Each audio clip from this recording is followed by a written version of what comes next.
Jays on Sportsnet. Presented by the all-new Civic, the 2016 North American Car of the Year.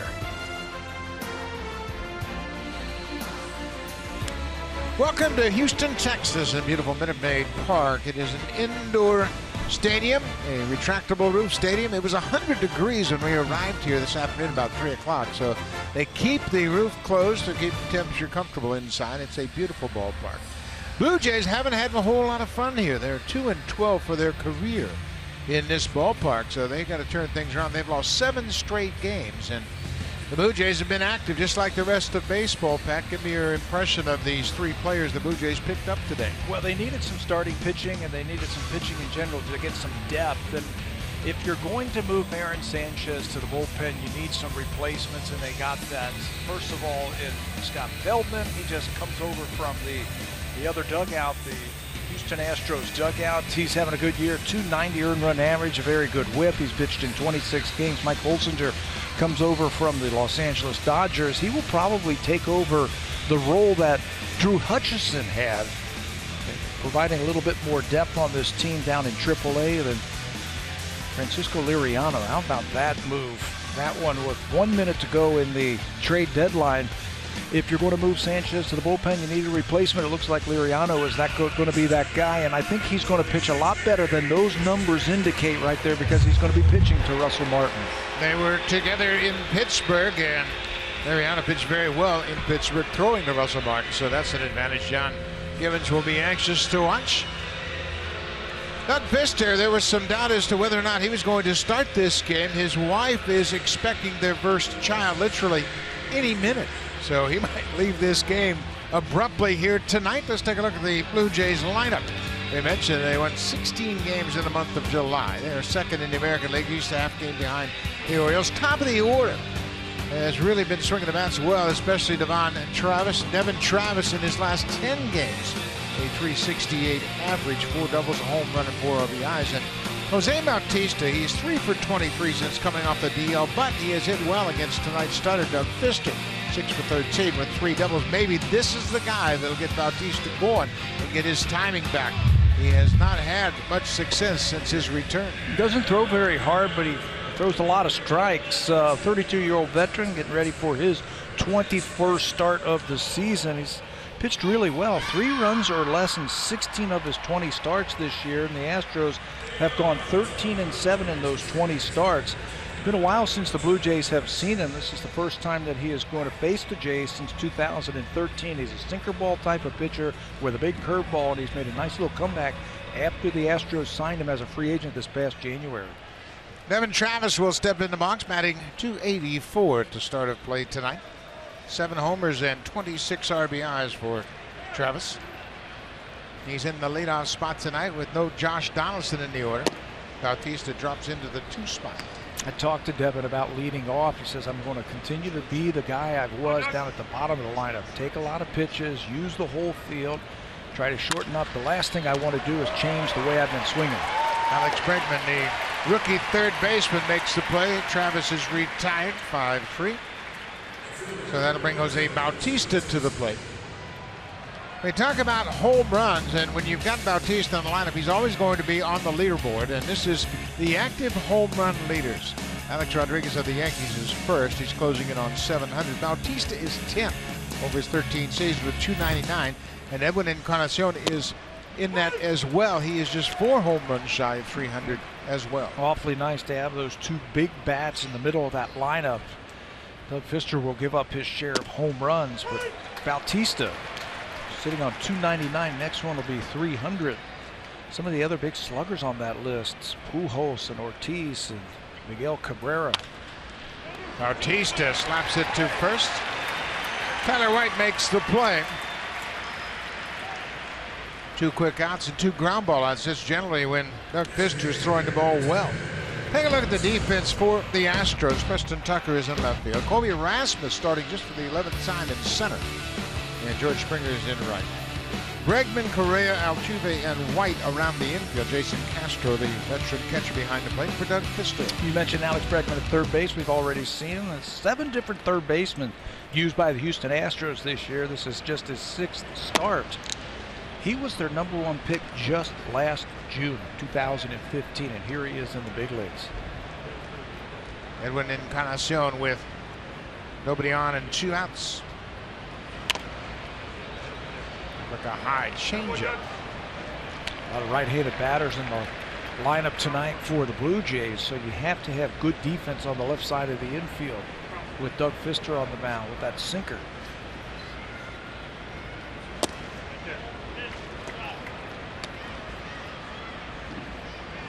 Edwin, 28 home runs, 89 RBIs.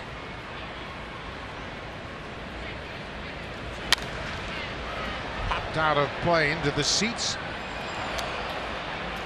Very potent lineup that really struggled on their 9-game homestand. The offense really wasn't hitting on all cylinders, and John Gibbons doesn't have one of his big bats in the lineup tonight, Josh Donaldson.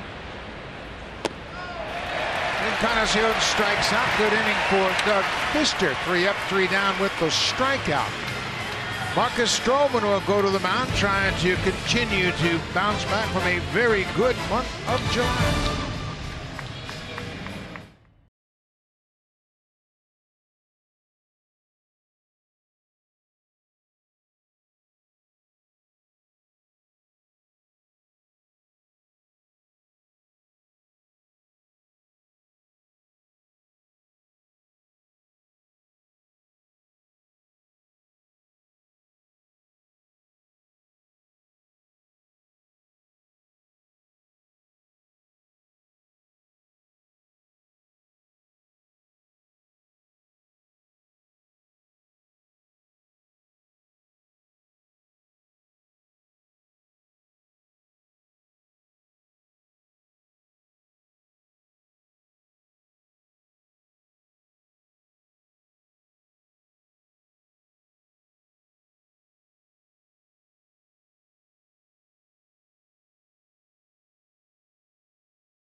Second season as the manager of the Houston Astros, his 4th managerial season overall. Take a look at the lineup for the Astros. They got off to a terrible start, 7-17 in April, but they bounced back. They're in second place. Jose Altuve, what a hitter he has become since the All-Star break, hitting nearly .450, 26 for 58, with 7 extra base hits. And Evan Gattis has always been a thorn in the Blue Jays' side, batting .351 with 13 hits and 37 at-bats. So this lineup doesn't have a lot of great hitters in it, but they've got 2 very good hitters that have hit well against the Blue Jays. They hit a lot of home runs and they take a lot of walks. Marcus Stroman, 22nd start of the season, 8-4, 492 earned run average. I thought last time out against San Diego he was very good. Although he picked up a no decision, he left that game with the lead.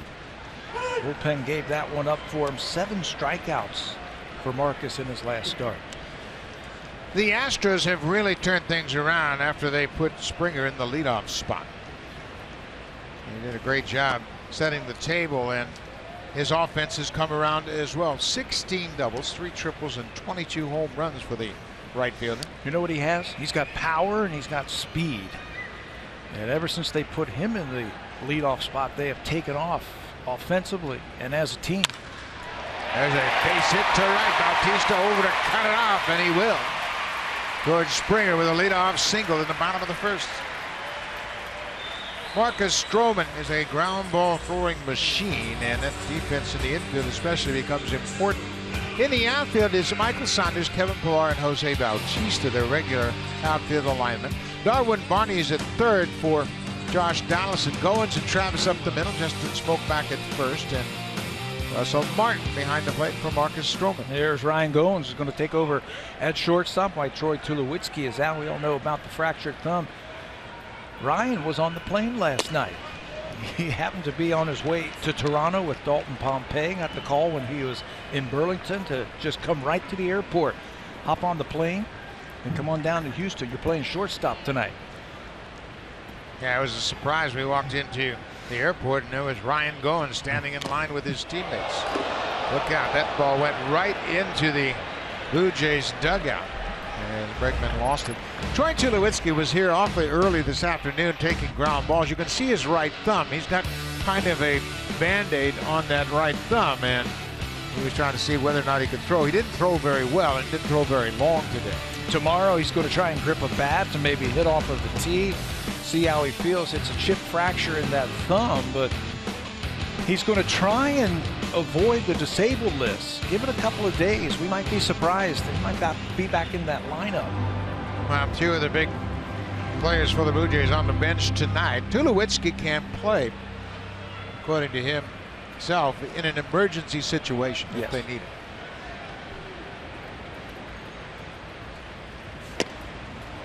Alex Bregman, as Pat mentioned, a former #1 pick, and he got his first big league hit yesterday in Detroit in a losing cause, but when he got to first base, he was congratulated by a pretty good hitter, Miguel Cabrera. I saw that online today, how excited he was just to see Cabrera. Fly ball to right. Bautista on the run, and this ball's into the seats out of play. When Bregman got the base hit, he got the first base, and Miguel Cabrera knew it was his first big league hit. And he said, "Hey, congratulations, kid. Just 2,999 more to go. Let's go."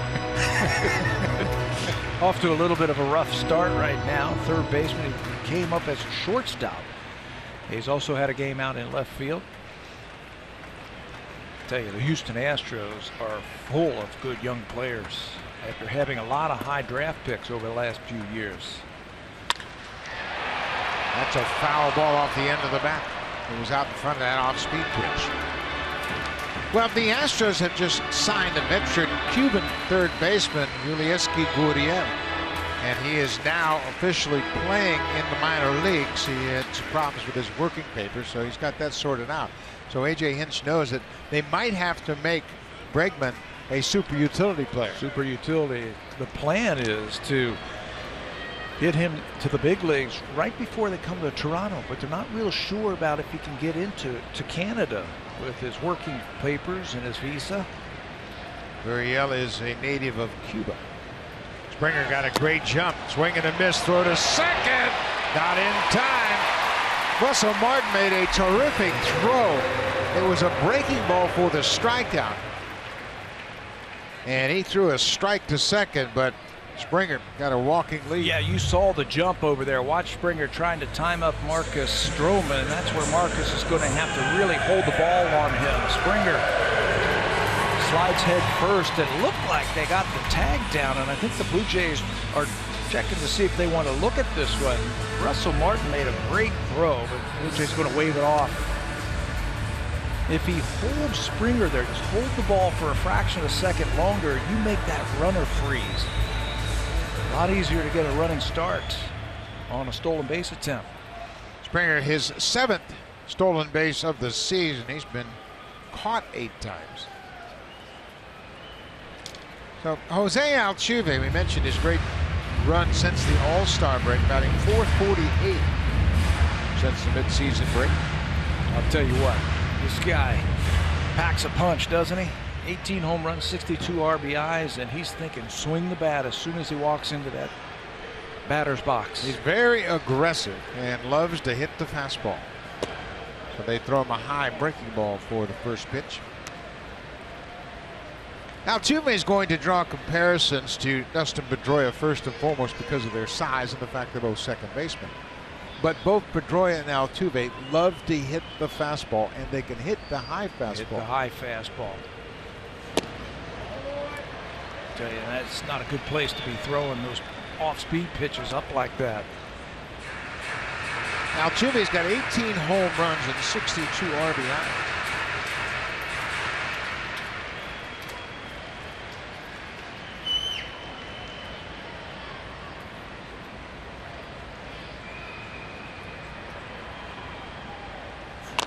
Check, swing, tap, foul. You can see he stays off the plate, strides into the ball, and that's what's really helping him put up these kind of numbers this season. He's first in the American League in batting average at .356. And he's not a punch-and-Judy type of hitter. He can spray the ball all over the ballpark. He's got a great on-base percentage. He can also run. With his 25 steals, he's only been thrown out 4 times, and he's got some pop. Open stance and strides right into the ball.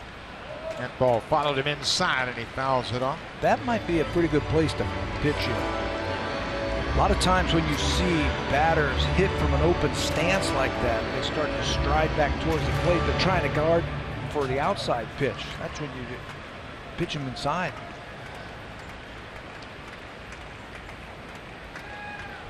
Two and two, 1 out. George Springer at second.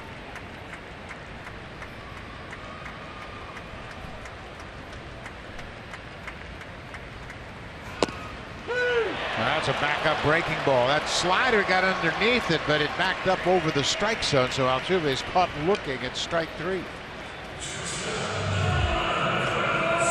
Can't pull the trigger on that breaking ball. Again, not a good breaking ball. That thing just spun up there and stayed in the middle of the plate, but Altuve can't pull the string. And Marcus has a big strikeout. 2 strikeouts now for the cleanup man, Carlos Correa. Correa making his 100th start at shortstop.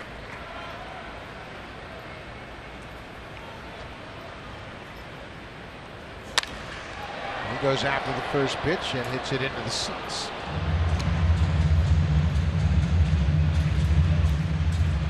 You mentioned the Astros have done a terrific job of drafting and developing, and this is a prime example right here. Carlos Correa came up mid-season last year. He's just 21 years old, and here he is hitting in the cleanup spot for a pennant contending ball club. Playing a very important position as shortstop. But you also saw that he was the first overall pick a few years ago. They had a lot of losing here in Houston before they put that season together last year. The bonus for having all those bad seasons, high draft picks. Well, you can't miss. You have to make sure you connect when you have first overall pick. That was in 2012. Ball on a strike to Correa. Bounced over Stroman. Here comes Travis. He throws on the run in time, and Stroman leaves Springer stranded in scoring position. A couple of strikeouts. We played an inning here in Houston. No score.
Upgrade a couple of positions today. First of all, in the bullpen with Scott Feldman, and they also improved the rotation, picking up Francisco Liriano, and there was not a happier person in that Blue Jays clubhouse today than Russell Martin. He says they've worked together so well in Pittsburgh. He says that he feels very comfortable with him and feels Francisco feels the same way. In fact, when you look at all the people that have caught Liriano over the years, there's 7 of them that at least have caught 10 starts. Russell Martin has by far the best ERA with him. than any other catcher. And Buck is a guy that has caught for so many years. I'm just curious to know how big of a deal is that to have that chemistry with a pitcher?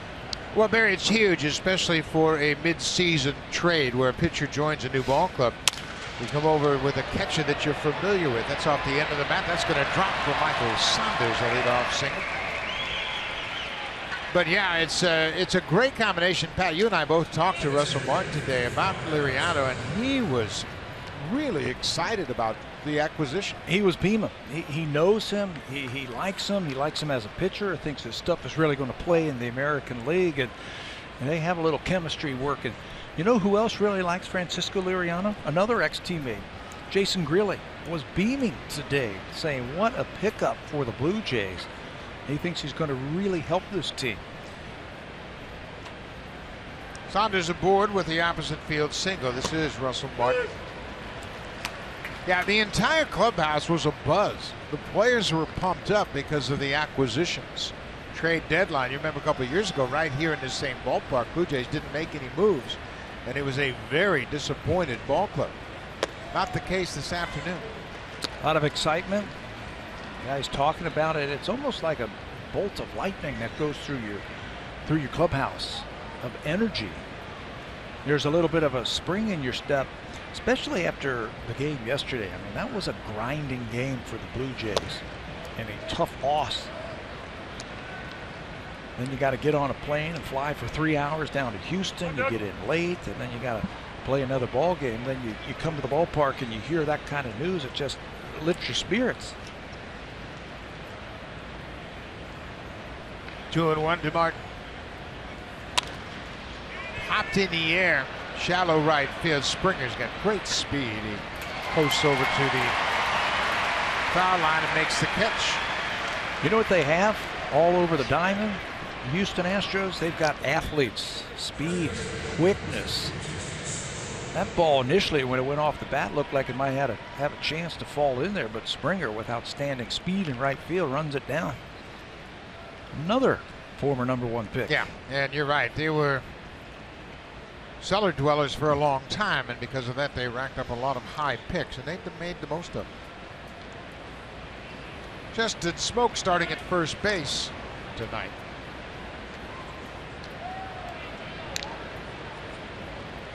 Smoke just 2 for 11 against Doug Fister. I think this matchup plays a lot better in Smoke's favor than 2 for 11 would suggest.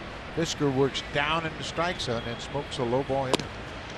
It's a low ball hitter, and Fister does have a good curveball. And Justin's had some problems at times with that slow curveball. But I'm with you. If he throws that ball down, he's going to hit it hard somewhere. A little bit upstairs, and he fouled it straight back.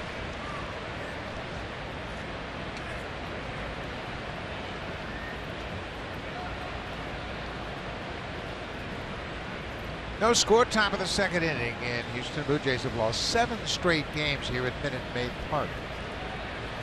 Overall, they are just 2-12 in this ballpark.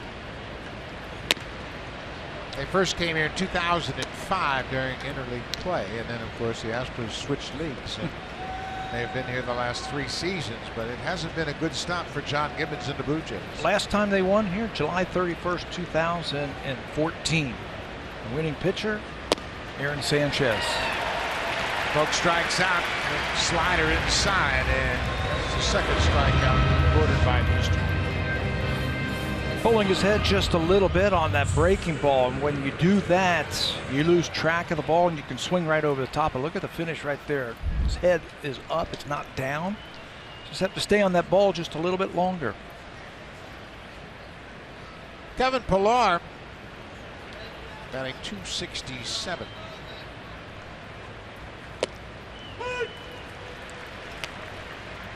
Pillar had an infield hit in yesterday's game. That was about all he could manage. He was 1 for 5 after a terrific game on Saturday. He gets jammed and hits a little soft pop-up behind home. Jason Castro is there.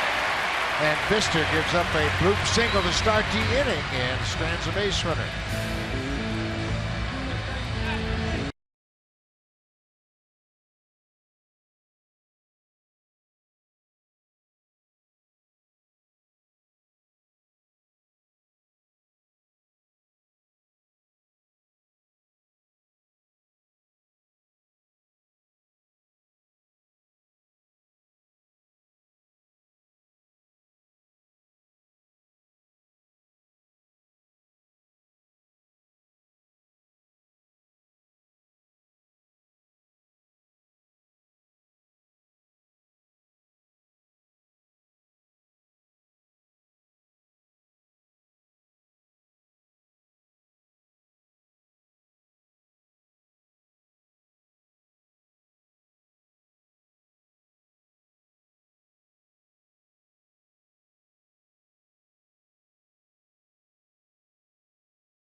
return from this road trip through Houston and Kansas City. They return to the Rogers Center with the Tampa Bay Rays waiting from August 8th through the 10th. Then these same Houston Astros pay a visit from the 12th through the 14th. The LA Angels are in from the 23rd to the 25th, and the Minnesota Twins round out the month from the 26th through the 28th. Go to BlueJays.com for tickets. You know, Feldman was telling me one of the weird things about this trade today is not only is he switching clubhouses, guys, but it's a road game for him, and he's going to sleep in his own bed tonight. That's never a bad thing, Barry, and he was pumped up as well. You and I had a chance to visit with Scott Feldman before the game, and he was all excited about the prospects of playing for the Blue Jays. Kobe Rasmus goes after the first pitch and grounds out to the shortstop, Ryan Goins, playing him in the shift. Rasmus now 3 for his last 51. Just hasn't had it going lately. 3 for 51. Woo. That's not very good. That's that's hard to do. You've been traded in midseason. Yeah. Right? Yeah. What's your thoughts on that? It's a real challenge, and Russell was really interesting. We were talking with Feldman, and he said, this is the worst part of being traded in midseason. I said, what's that? He goes, talking to all you guys. I told him there was going to be a test that if you could remember our names after we walk away from you. But yeah, everybody wanted to say hello to the new players and get a chance to meet them. Troy Tulowitzki went through that last year, of course, and you know, he got a lot of attention early on, of course, being a star player coming into a pennant race. Everybody wanted to find out all about Troy Tulowitzki. Well, what's the first thing you do after you're traded? You go and try and find somebody who you know, who you've played against, who you played with, former teammates, whatever, just so you can find some familiarity. Say, hey, teach me the ropes here, this new organization. What do we do about this? What's the travel like? There's a breaking ball, and Gaddis is caught looking. That was a curveball. 3 strikeouts for Stroman.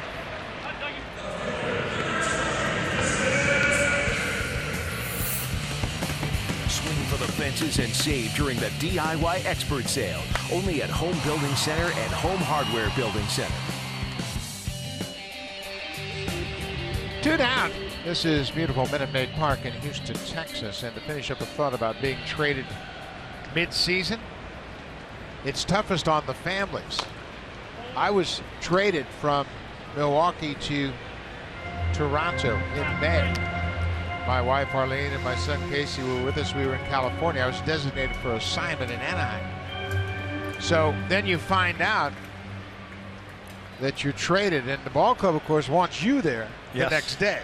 Yes. And the family is the one that has to go through all the hardships, packing up, moving, and getting the children, the dogs, all the pets, and everything else to the new city. That's the real challenge. How about selling your house in the city you're coming from and then packing everything up into U-Haul, driving home, getting your stuff, and then meeting you out in your new city? Yeah, the players have it made. They jump on a plane and fly away from all those problems. Yeah, all we have to do is play. This is popped up. Preston Tucker pops it up into foul territory. Easy inning for Marcus Stroman. 3 up, 3 down. We played 2. Still no score.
Sportsnet Now, a new way to live stream sports without having cable. Visit sportsnet.ca/now to start your free trial today. And on a day like today with the trade deadline shows going on, it was a great way to keep up. If you're not in front of your TV, Buck, you can just sit and follow it on your tablet.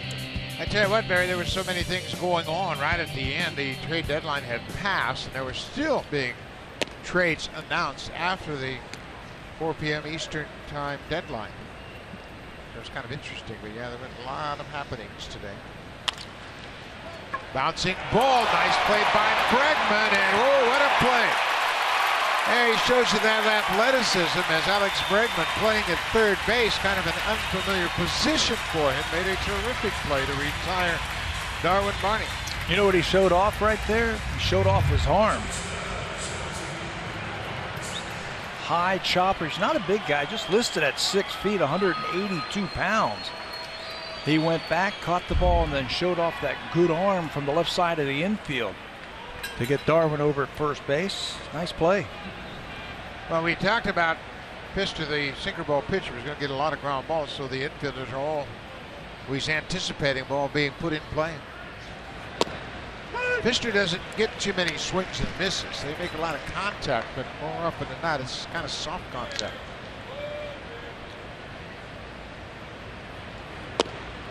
Brian Goins starting at shortstop tonight in place of the injured Troy Tulowitzki, his 13th start at short. He was telling you and me today that he has one bat. He came from Buffalo again. He was on his way to Toronto with Dalton Pompey when he got the call to meet the team at the airport. He had 2 bats. He cracked one of them already, so he's got 1 left. Time to put in an order.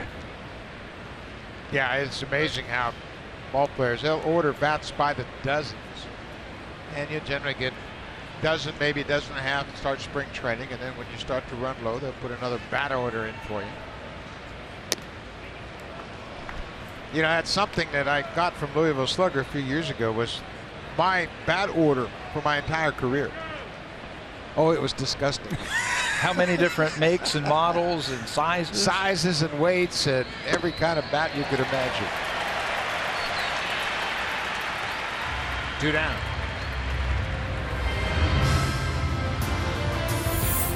The checkered flag event is back, celebrating over 50 years of racing heritage in every Honda. Now is a great time to get into the all-new Civic. Doug Pfister with 3 strikeouts. Now back to the top of the order. Devin Travis grounded out the third, his first time up. You know what the next question is, partner, after that all those statement bats you made? Did it help? No, none of them helped. I was confused. I had bat orders, you know, and you've done this. You see a guy get, well, we saw Troy Tulowitzki do it in Colorado when he nabbed one of Nolan Arenado's bats. But yeah, you see a guy gets hot for a while, you say, well, I need some of those bats. Yeah, there must be a lot of hits in those bats. Not the guy swinging it, it's the bats, right? It's the bats. George Brett's gets 3 hits. You say, let me order some of those S2s. Yeah, those Brett bats got hits in them.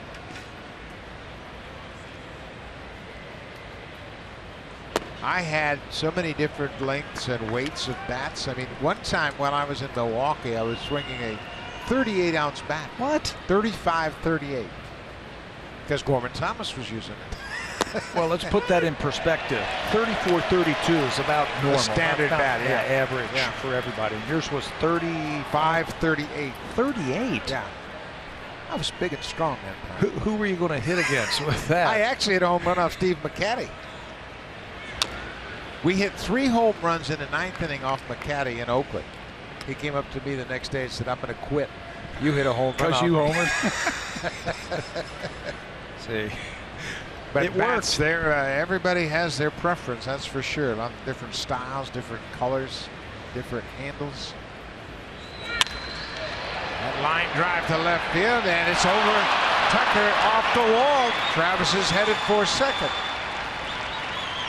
Preston Tucker took a very flat angle to that ball, and it carried and surprised him, went over his glove, hit at the base of the wall and left. Did not take a very good angle at all on that ball. Probably took off on it.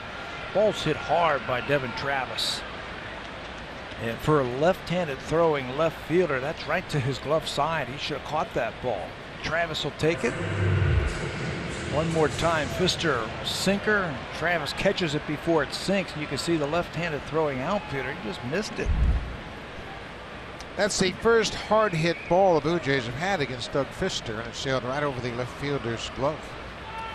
So Bautista's got a chance with 2 outs to drive in a run. Jose grounded out to the first baseman his first time up. Looked like he was trying to go that way on that slow curveball from Doug Pfister. He might try and do that again here. Well, that approach is a very good approach, but in this ballpark, those seats in left field are very inviting. Very inviting. It's a lot like Boston and the Green Monster. You can see it right out of the corner of your eye when you're standing at that plate.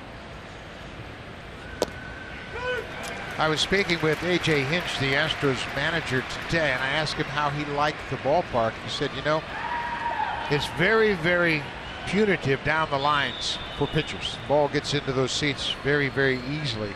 Pop-ups off left-handed hitters' bats end up in the Crawford seats in left field above the scoreboard. He said the whole goal for pitchers is to keep the hitters in the big part of this field. There are the Crawford boxes just above the scoreboard in left. Bautista hits it on the ground. Correa gathers himself and throws for first for the out. Devin Travis with a 2-out double. Still no score.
Next Friday Fan Festival presented by Bacardi. It will go August the 12th when the Blue Jays host the Houston Astros. The patio opens at 4:30 and our pregame musical guest will be a DJ showdown featuring Jed Harper, DJ Deluxe, and your boy Brian. Remember, gates open at 4:30. You can get your tickets at bluejays.com. We've had country music, we've had rock music, and now we have ourselves a DJ showdown, guys. Well, thank you very much, Barry Davis, and we thank that group of Blue Jay fans for the kind words. That ball is muscled into center field, and Kevin Pillar, what a play! Pillar really got his glove twisted around and caught it with the palm up. Looked like he may have hurt his wrist or shoulder, but he appears to be okay. Takes a hit away from Tyler White. He was actually playing wide to right center field, thinking that he was going to inside out a ball to right field, but then got a great jump on the ball. The ball looked like it might have knuckled on him just a little bit at the end, moved on him. He caught it in the palm and then turned his glove over. Watch him one more time. Concentration, catches it in the palm. Watch when he turns it over. Look at the wrist bend backwards, but he's able to keep the glove on and up so the ball stays in the pocket. Well, I'll tell you what, he has made some terrific catches without regard for his well-being. That wrist really was bent in an awkward fashion. but he appears to be okay. I have seen so many outfielders drop the ball like that. When they backhand it like that, they hit the ground, it pops out. Somehow he was able to keep that ball in the pocket and record the out. Well, Kevin Kiermaier of the Rays broke his wrist coming in straight in from center field and extended and twisted his wrist back and broke it. He has just now returned from that injury that happened early in the season. This is the catcher, Jason Castro. He is called for the swing by Todd Tishner down at third base. Another strikeout for Stroman. That's 4 of them right now. You see Kevin Pillar, he's got that wrist taped already just to give it a little bit of protection. Trying to work out that strain. Marcus's slider is pretty good tonight. You can see a lot of check swings. That time, Castro couldn't pick up the spin. George Springer had a leadoff single. He's the only Astros player to reach base. Leadoff single and stole a base in the first, but he was stranded at second base. He went around. There's that slider you're talking about. It's tight. It's got a tight spin to it and some late break to it. Marcus had 7 strikeouts in his last start against San Diego in 6 2/3 innings. That's the most strikeouts he had since May the 6th.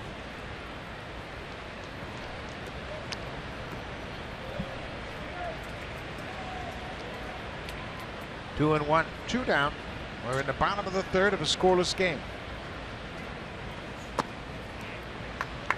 He's made a few adjustments on the mound, and talking to him before that last start, he was telling me that the position of his head is so important. He felt like he was moving his head too much and the strike zone was all over the place. Now watch how still his head is when he starts his motion. Barely moves. He loses Springer with a 2-out walk. That's the first walk issued by Springer.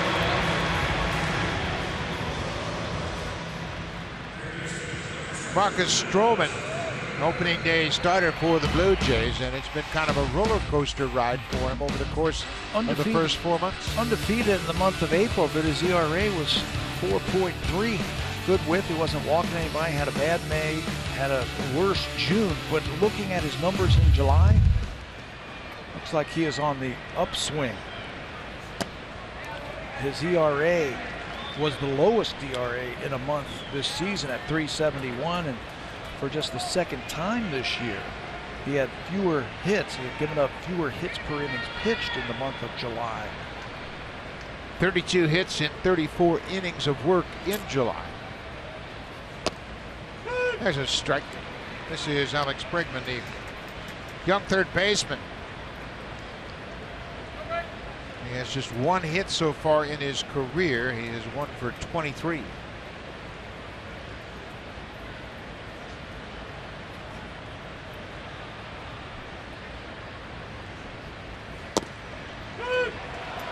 Right on the corner. Right on the corner now. Remember last time when Springer was on first base, how he got a running start and stole the base? Let's see if Marcus pays attention to him here. Makes him stop. Hold the ball just a little bit longer if you have to. Did a good job that time. Springer couldn't build up any momentum moving toward second as Stroman held the ball.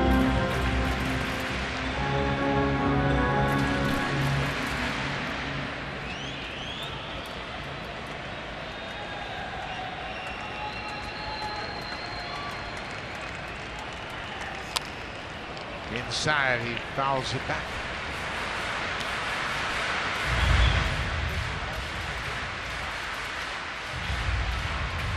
Houston utilizes the stolen base. They lead the American League with 79. 7 more than the Indians. Minnesota does a good job. Blue Jays, they don't run much at all. Of course, they've got power up and down the order. Yeah, that's how they score their runs, with power and extra base hits. Off-speed pitch, bounce to third. Barney goes across the diamond, and that'll do it. Marcus Stroman throws an awful lot of ground balls, but this time it's a fly ball and gets great defense from one of the best in the game, Kevin Pillar. Another terrific catch in center.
to send you on the ultimate fan trip. Tweet how you celebrate Canada's team along with the hashtag Celebrate Blue Jays contest and @BlueJays for a chance to watch the Jays in Seattle. Visit bluejays.com/fan trip for details. And boy, is that going to be a trip.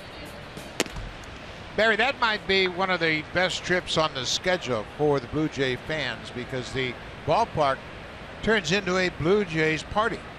And there's so many fans that come down from central and western Canada to enjoy the Blue Jays visiting Seattle. It's a terrific atmosphere. The ballpark or the city? The city is like a big Blue Jays party. We love going out there, don't we? Yeah, it's a great time, and the Blue Jays really respond well to a great following. Edwin Encarnacion with a 3-0 count, leading off the fourth. Mr. delivers a strike. Edwin with 28 home runs, trying to reach that 30 home run plateau for the 5th straight season. Curveball in there for strike 2. Carlos Delgado is the franchise leader with 8 consecutive 30-plus home run seasons for the Blue Jays. Encarnacion is second with 4. Ground ball, base hit through the left side. A leadoff single for Double E. How about that? He pulls the string on that slow curveball on a 3-1 pitch and then tries to slip a fastball by him, and Edwin was waiting for it. Doug Fister, his walks per 9 innings over his last 3 seasons have gone up. When this guy first came up, everything was a strike and it was down and it was moving, but lately he's not throwing as hard as he once did. He still has that slow curveball and a good sinker, but his walks are up to 3 now per 9 innings. Fister started his big league career in Seattle. He is now 32 years old. He came to the Mariners in 2009 at the age of 25. Made 10 starts in his first season. So he was a late bloomer. He really had an impact with the Tigers when he went over there in 2011 midseason trade. He made 10 starts for the Tigers and had an 8-1 record and a 179 earned run average. Couldn't believe that Seattle gave him up that quickly and traded him over to the Tigers. I've always liked this guy because he throws strikes. He's under control. He's got great mechanics, a very simple delivery. Throws a lot of strikes, gives you a lot of innings. 3 runs or less, like I said, in 16 of 20 starts this year. Michael Saunders lays off that high pitch. Michael looped an opposite field single into left field his first time up. Blue Jays now have 3 hits. The Astros have just 1.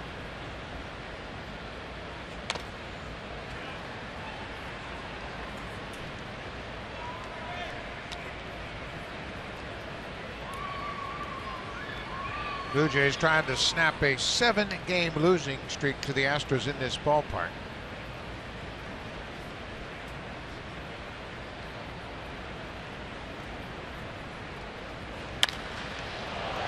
High fly ball to center. Encarnacion's going back to tag at first. Rasmus makes the catch. Here's the throw to second. It is not in time. Good read by Encarnacion as he went right back immediately once he saw Rasmus was going to make the catch in deep center field. Well, he understands the ballpark. It's 436 feet to dead center field. There's lots of room out there, and he recognized that that ball was going to stay in the ballpark and that it was going to be caught by Colby Rasmus. So if you can advance in these types of games, close ball games like that, and pick up an extra 90 feet, you stay out of the double play, and you are now in scoring position with just 1 out. Heads up base running. Blue Jay coaches, Buck, have always said that Edwin Encarnacion is one of their better base runners. Yeah, he might not be the fastest, but he certainly is the most intelligent. He's always looking for an extra 90 feet. Russell Martin now with a runner in scoring position. The Astros outfielders possess some very good arms. They've got high outfield assist numbers. So a base hit into the outfield is not a guaranteed run here for the Blue Jays. George Springer in right has 10 outfield assists.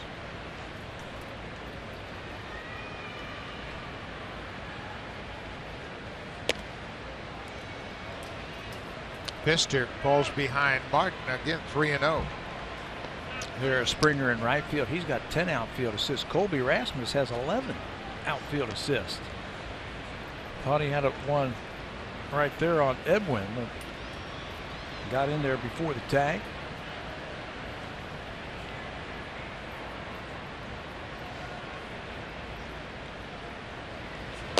Martin takes a strike. It's 3-1.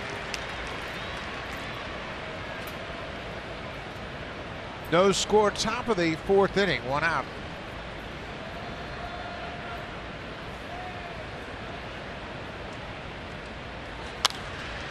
Popped up and playable. Springer, the right fielder, makes the catch. Martin's retired, and Encarnacion has to hold at second.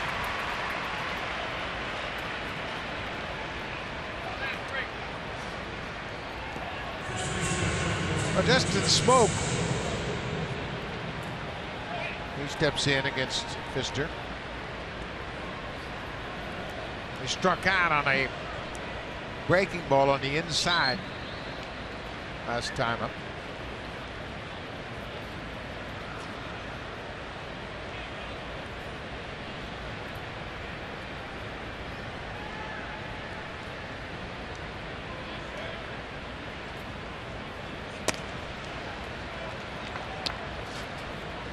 Pfister continues to fall behind these Blue Jay hitters. He's going to run into trouble. Trying to throw that fastball up right there to Smoke. That's how he got him last time. A couple of fastballs up and then a slow curveball that struck him out. But you're right. He's not a strikeout type of pitcher to begin with. Can't just blow the fastball by you. You start falling behind like that and giving the batters something good to hit. Smoke and Pfister were teammates in Seattle in the 2010 season. That's off the end of the bat then. Rasmus got a good read. He makes the catch on the warning track in deep left center.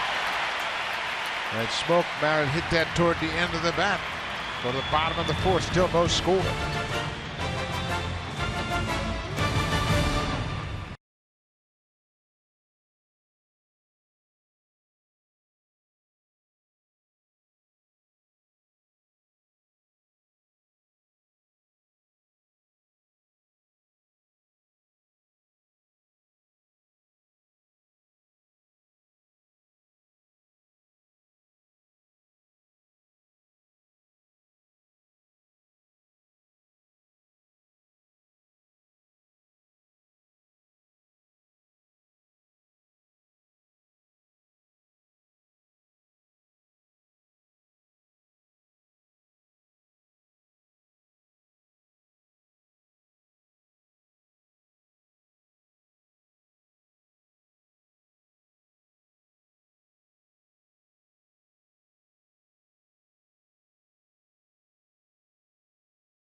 It's that time of the night to log on and earn yourself some points. Here is tonight's code, MBJ0345. You will earn points by entering that code simply for watching tonight's game. The entry box can be found on your My Blue Jays homepage. You have till 11:59 tonight to enter that code, and we will have a new one for you tomorrow. To the bottom of the fourth we go. Let's get you back to Buck and Pat. Thank you very much, Barry Davis. That is Scott Feldman down in the Blue Jays bullpen. He was acquired today from the Astros. He just flipped clubhouses. And Pat, we got to talk with Scott before the game, and he was pumped up about the trade. He's got a lot of former teammates on the Blue Jays. He played with Darwin Barney in Chicago with the Cubs. Texas, there's quite a connection with the Texas Rangers. You can see he's getting on his bullpen mates on the other side of the field. But Joaquin Benoit, Jason Grilli, Justin Smoke, R.A. Dickey, they were all teammates with the Texas Rangers. And nothing like changing teams in the middle of the season. Get yourself right into a nice little pennant race. This is Jose Altuve. We mentioned Altuve, a terrific hitter. 145 hits, leading the American League in batting average. Last 2 seasons, over 200 hits. He is the first Houston Astro to win a batting title. Isn't that something? All the great hitters they've had. Great hitters that they've had here over the years. Stroman finds that inside corner. You mentioned that the Blue Jays will want to pitch him inside, and he gets another strikeout. Let's check in with Hazel May.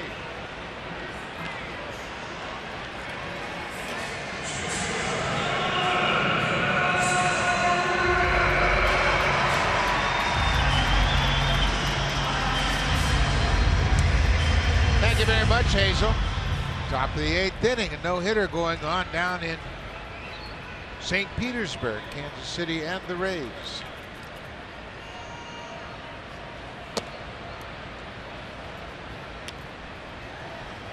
The shortstop, Carlos Correa, grounded out to second base his first time up.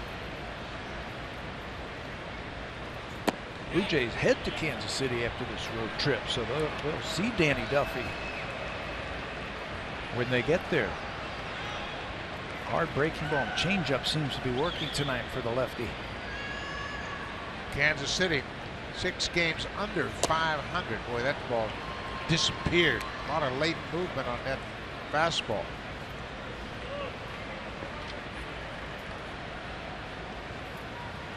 Kansas City Royals, of course, the reigning World Series champions, are 12 games back in the AL Central. Pat, there have been a lot of teams that have improved their situations over these last couple of days before the trade deadline today. And the Cleveland Indians are one that have really made some terrific moves. Yeah, the Cleveland Indians, they picked up Andrew Miller. And the Texas Rangers went out. They are all in. Good pitch.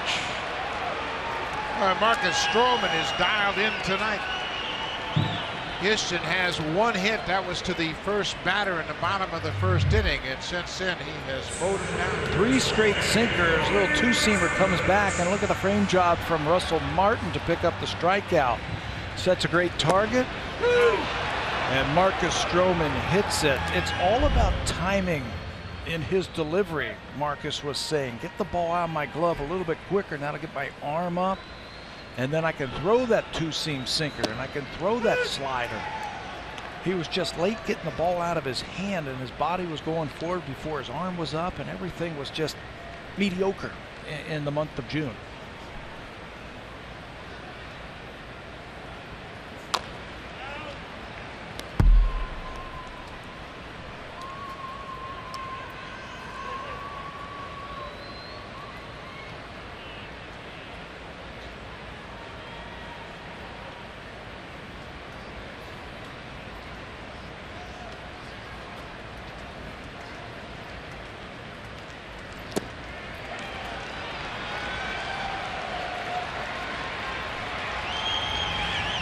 Well, Erasmus strikes out. Stroman strikes out the side. 3 strikeouts in the 4th. Now time for Blue Jay Central update. Here's Hazel May.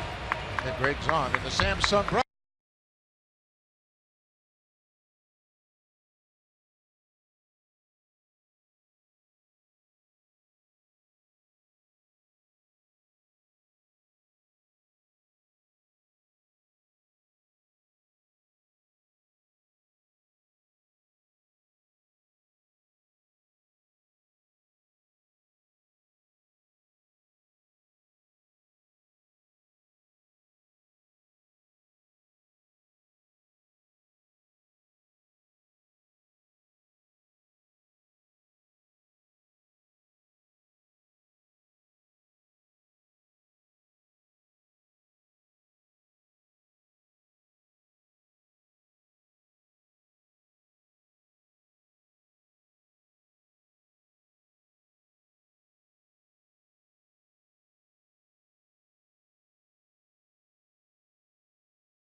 App today for an unrivaled news analysis and video highlights of Canada's team. Plus, never miss a single pitch with our in-depth live game tracker, available on iOS and Android devices. Buck, another night full of Blue Jay fans here on the road to see their team.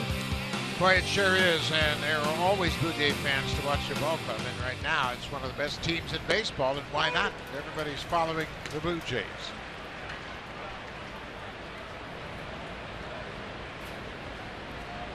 Kevin Pillar, the center fielder, he popped out in foul territory to the catcher his first time. Made another great diving catch in center tonight. Yeah. He had it on his mind that he was going to swing on that ball that he popped out. It was a running fastball right in on his hand. He just couldn't take it. Got jammed just a little bit. You got to see the ball off of Fister before you start to stride. Well, he doesn't throw 97, 98, so you don't have to worry about getting the bat started early. And you try to wait as long as possible to determine breaking ball, location, fastball, what pitch it is, whether or not you're going to swing.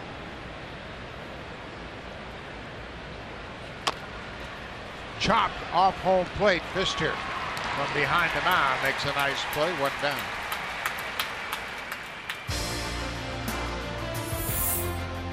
The all-new Civic, the 2016 North American Car of the Year.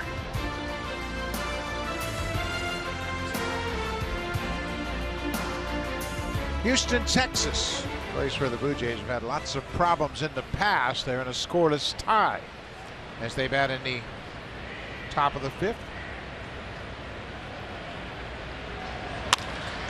Line drive into center off the bat of Darwin Barney. There you go. That's what you want to do. I was talking to some of the Houston Astro personnel today, and I was asking them about Doug Fister. I said, what's the difference between Fister this year? And they said fastballs on both sides of the plate. He's able to throw that sinking fastball in to righties, and he can go to the outside corner to the righties also. We're seeing that tonight, aren't we? Yeah, he's done a good job of using all the quadrants of the strike zone. Number 9 hitter is Ryan Goins. Fister is a perfect guy to play hit and run against. He doesn't get a lot of swings and misses. He gets a lot of ground balls, and you've got a good combination here. You want to start to runner at first, create some movement on the infield. Maybe you can find a hole for Ryan Goins. John Gibbons likes to hit and run when he is ahead in the counts. Right now, 0-1. Tough to do it now. Tough to do it now at 0-2. He's also a perfect guy to hit and run against because he throws a lot of ground balls. And you count on that. I think if you're a manager and you're going to use the hit and run, that you get the ball on the ground. Maybe somebody's covering second base and you could shoot one through there. Boy, Goins squared to bunt. I like that, even though he has 2 strikes. Because Bregman, the third baseman, had moved to the shortstop position. Goins said, you know what? I got 2 strikes. It's worth a shot. He was basically giving it to him. All you had to do was get it by Fister, and now they're going to change up their defense just a little bit. They are playing him to pull. Breaking ball in the dirt. Goins strikes out. Barney couldn't locate the ball and took a few extra steps off the bag, but couldn't advance. Jason Castro couldn't come up with the ball, nor could he come up with Barney at first base. He blocks it. And then by the time he picks the ball up and looks over at first base, Darwin is sliding back. 2 outs now. Back to the top of the order, Kevin Travis in a line drive double over the left fielder's head back in the 3rd inning.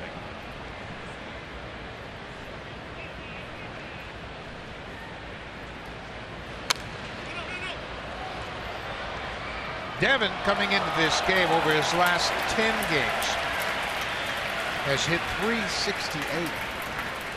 Really starting to swing it. 14 for 38 before tonight's game. Not a lot of cheap hits also from Travis. He hits the ball hard. And he hits the ball all over the ballpark. Slow curveball in there.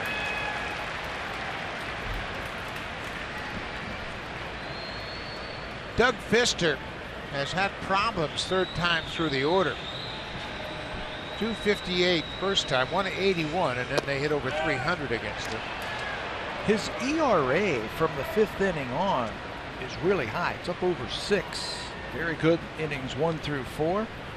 About 2.5, and then by the 5th inning, and that matches up with the third time through right there. The ERA climbs to 6.3.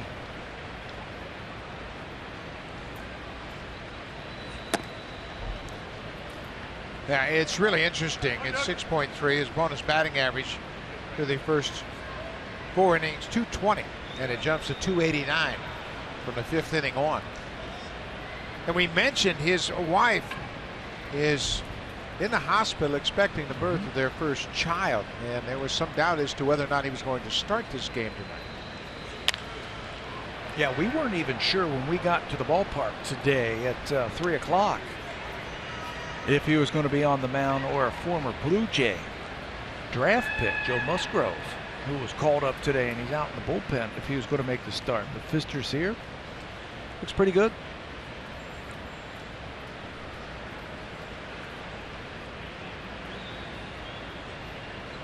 Two and two.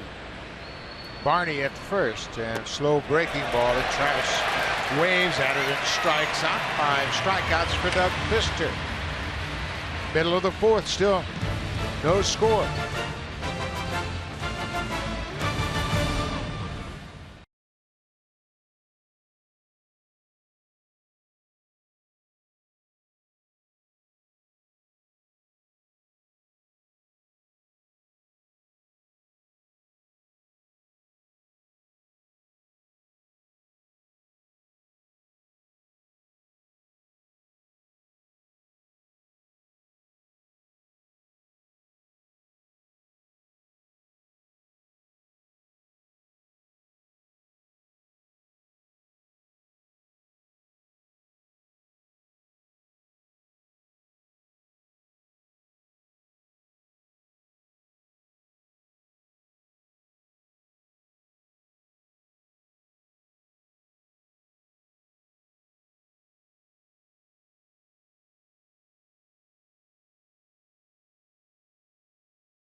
One live streaming sports service delivers everything you've come to expect and more. Watch every out-of-market game live in true HD on over 400 supported devices. Includes a free subscription to @Bat Premium, the #1 app for live baseball.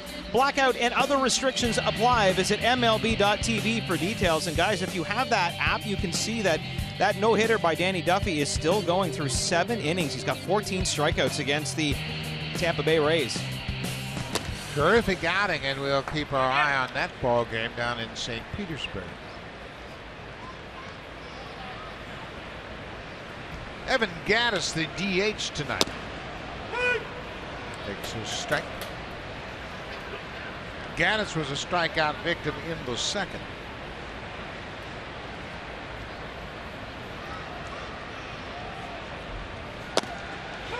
Boy, Stroman is locked in. He has made quality pitches all evening long. He's on time with his delivery. Consequently, he's painting that outside corner against those right-handers. You just can't get Gattis to fish for that one. Made a couple of changes to his delivery. He's a lot more calmer now, a lot less movement. Wow. Unhittable. That is a great breaking ball. 4 strikeouts in a row for Stroman. This Marcus Stroman start is brought to you by BioSteel Sports Nutrition, the natural choice for everyday performance. Drink the pink.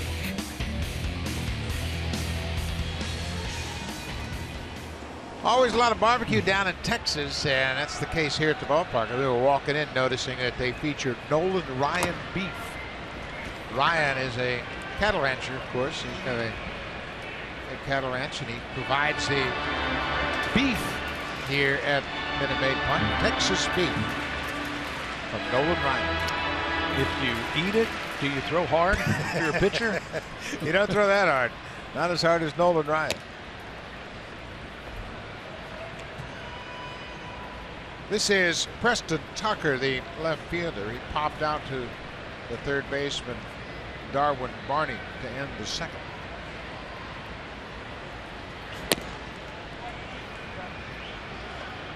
You know, you bring up a point about Stroman and how everything has kind of come together for him, but it's been a long process. He's made changes in his windup. He's made changes in his delivery. That ball is hit in the air to right. Bautista took a step back. Now he comes in and makes the catch today. Well, you know things are working when he's got the command. And all you have to do is look back in July to see how many walks Marcus had in the whole month. He had 4. 4 walks and 5 starts. That tells me that he is throwing the pitches where he needs to get outs.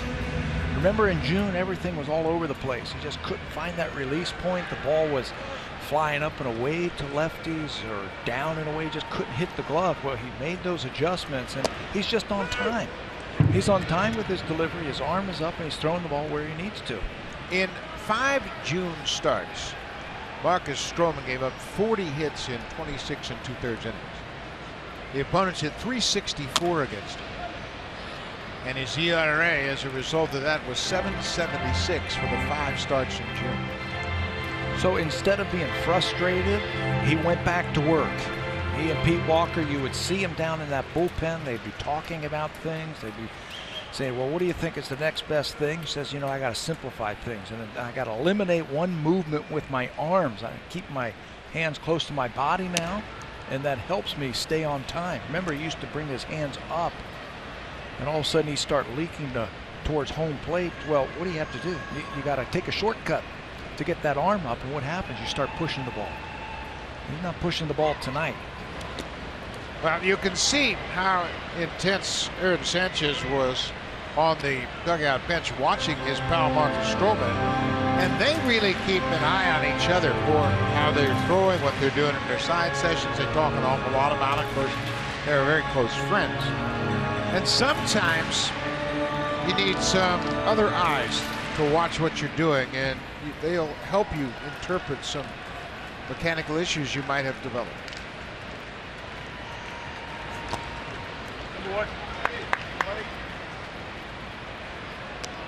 Tyler White was robbed of a base hit by Kevin Pillar in the third. You know, sinking line drive in the center that Pillar dove for, and made a very acrobatic catch. Playing in the right field, that's where his swing dictates he's going to hit the ball. Stroman knocks it down, fires wide of first base, and White's going to go to second. Stroman went after it, hit off his glove, and he hustled to get to it, but then made an errant throw at first, and White ends up at second base. Simple case of trying to do too much where it didn't need to happen. He's an outstanding fielder, misses this one, and he's going to pick up his first error of the season as that throw gets away. Even if it's an accurate throw, he wasn't going to get him over at first base. Now, sometimes you just got to put it in your back pocket. Right. Concede the infield hit. Leave the runner at first, especially in a scoreless game.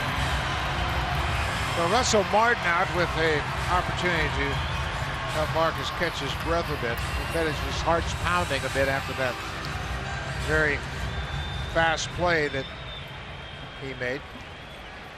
And it's just the second time that the Astros have gotten a runner to second base, so I want to reassure him what sign they're going to be using now with the runner out there.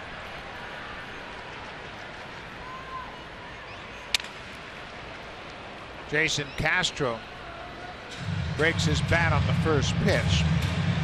The Astros have only 2 base runners reach George Springer's been on base twice with a single and a walk, and Tyler White is the second base runner to reach base against Stroman.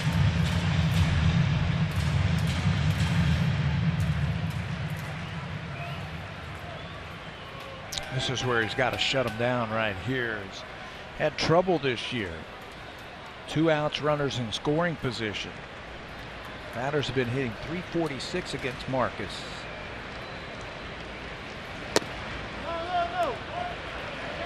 He's been throwing that slider down and into the lefties, and he's had success tonight.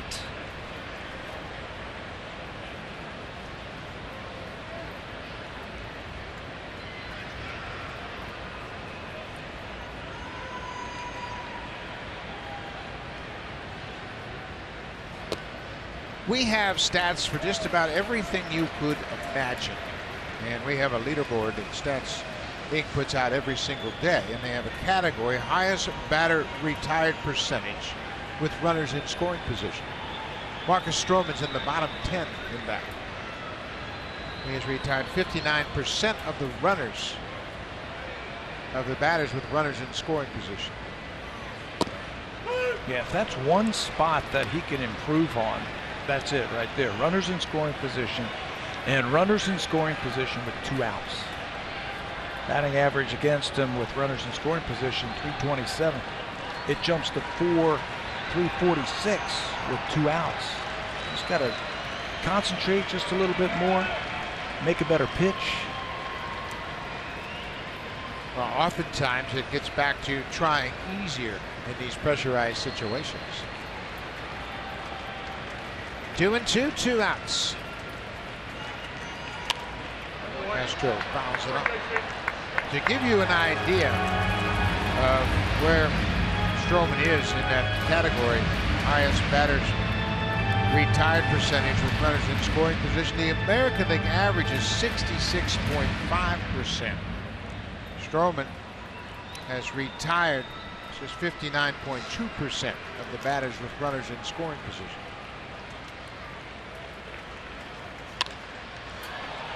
Well, he's got to retire this guy. He's hitting 9th for a reason. Came into this ball game at .210. And the guy behind him, the guy on deck, Springer, much better hitter. So you got to retire this guy. Springer has a single and a walk so far tonight. 2 balls, 2 strikes. No score, bottom of the 5th. We're going to give you the flip side of the Blue Jays starting staff in that category of highest percentage batters retired. Marco Estrada is 2nd in the majors. Jay Happ is 4th, and Aaron Sanchez is 5th. There you go.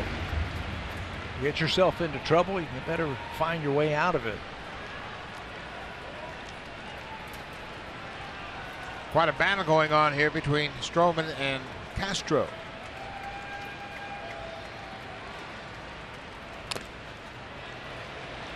Struck him out his first time up on a slider down and in.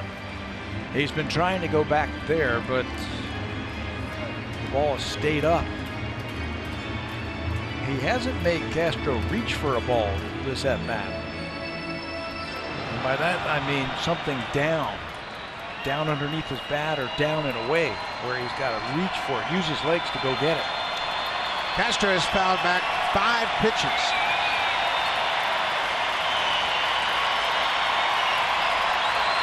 Astro fans trying to rally Jason Castro. There's no score in this ballgame.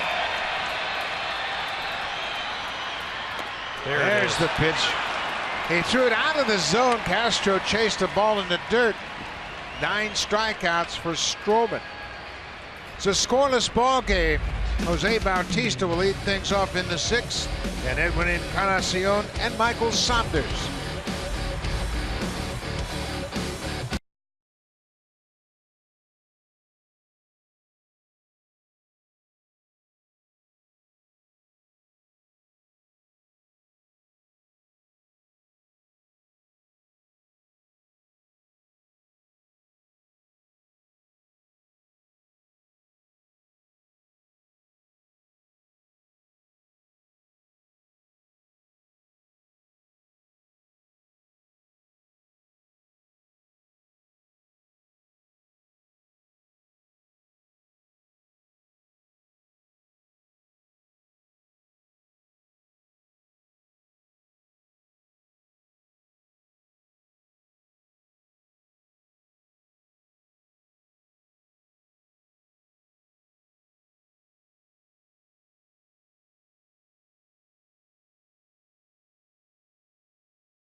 Highlights, insights, and a comprehensive recap of the night in sports. It's Sportsnet Central, weeknights at 10 o'clock Eastern, 7 o'clock Pacific. And guys, with all the news around the trades today, we should be letting the folks know that Ross Atkins also made it very clear that Aaron Sanchez will indeed be moving to the bullpen. Exactly when, we don't know. He'll be making a start on Friday.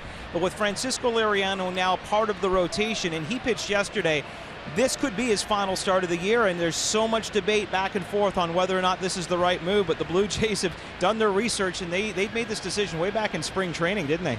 Yeah, they sure did, Barry, and there's been so much discussion about whether or not it's a good move, whether or not it's the right move. And, Pat, there's just no information that can give you rock-solid determination as to whether or not it's going to protect him. Bautista stepped out of the batter's box and asked for timeout, and Ryan Blakely, the home plate umpire, did not grant it. So he takes a strike. Yeah, he's going to have to work now. 0-2. But I'm with you on that information. I think whatever they end up doing, they're going to do for what's best for Aaron Sanchez. They're going to do what's best for the ball club.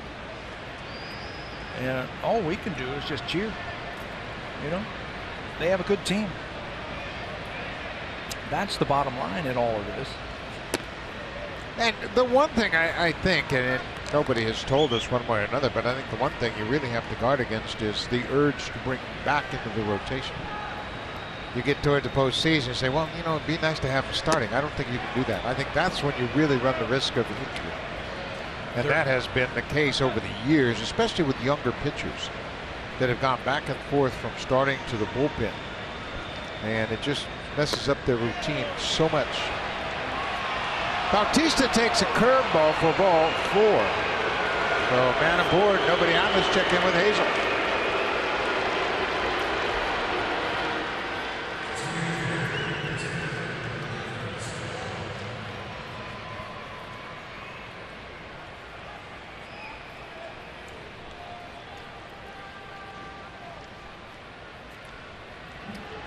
A terrific outing, and Desmond Jennings was just removed from the disabled list today. Comes back and breaks up the no-hitter. Kansas City with a 3-0 lead, top of the 9th against Tampa Bay.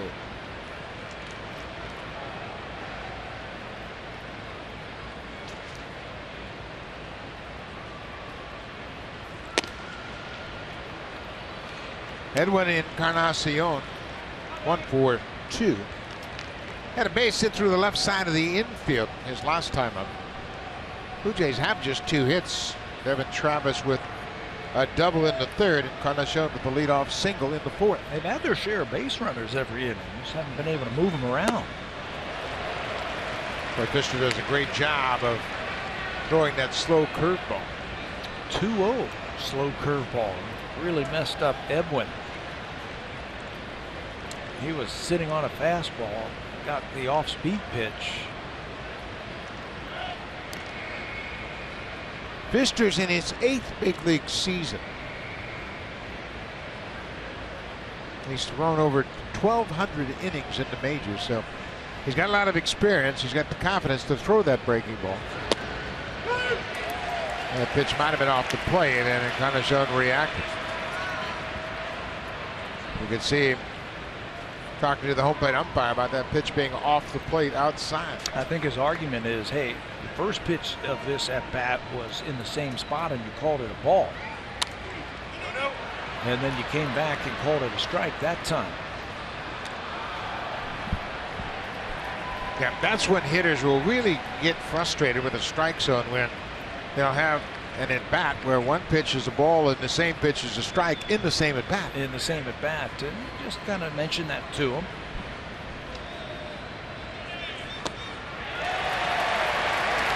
Another strikeout for Fister. He has 6 strikeouts.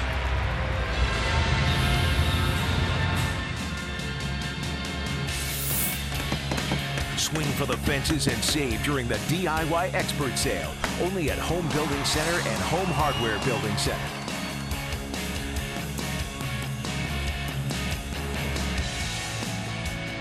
Yesterday at Rogers Center, the starters were Aaron Sanchez and Chris Tillman, and they were hooked up in a pretty good pitcher's duel. Starters were out of the game. Then it was 2-2. We have a scoreless game here in the top of the 6th. Michael Saunders 1 for 2. Michael should know all about Doug Fister. He too was a teammate of his back in Seattle.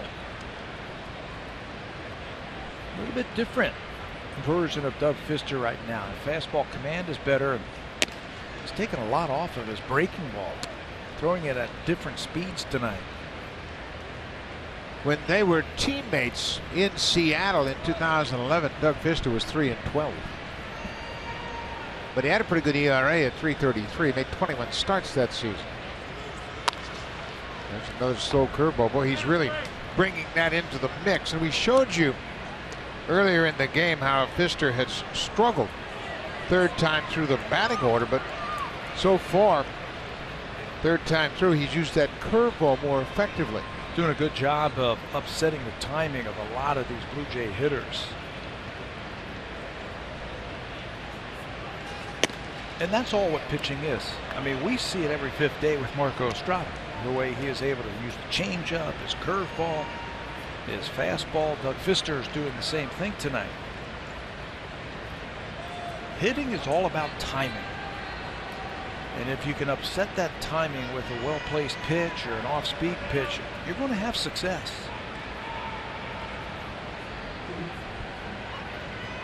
And there's the man that is the epitome of pitching, Marco Estrada. A slider, and Saunders strikes out. 2 strikeouts after the leadoff walk issued by Fister. Blue Jays had the leadoff batter on in the 2nd inning, couldn't do anything with that. Leadoff batter on in the 4th inning, couldn't do anything with that. Last inning, they got the 2nd man on base, couldn't do anything with it. Now they have a leadoff walk, and he's still over at first base. Russell Martin has flied out twice to right field.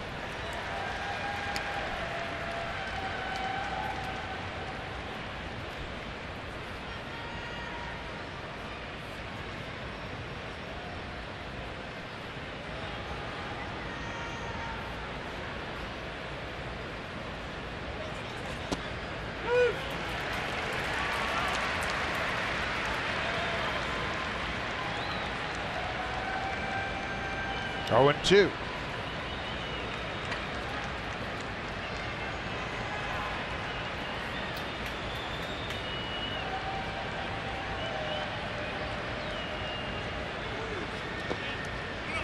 Fister wanted that curveball. He's thrown it very well last couple of innings, and he wanted to finish off Martin with that slow curveball. Castro, the catcher, does a good job. Get down and just catch any part of your body. See how his shoulders tilt down towards the ground? That allows when that ball hits off of his chest protector, it's going to drop right in front of him. Not a fundamentally sound baseball tonight from both of these teams. These are the 2 best fielding teams in the American League, statistically. Houston has a fielding percentage of .988, tied by the Blue Jays. They've only committed 46 errors. Blue Jays have committed 48 this year.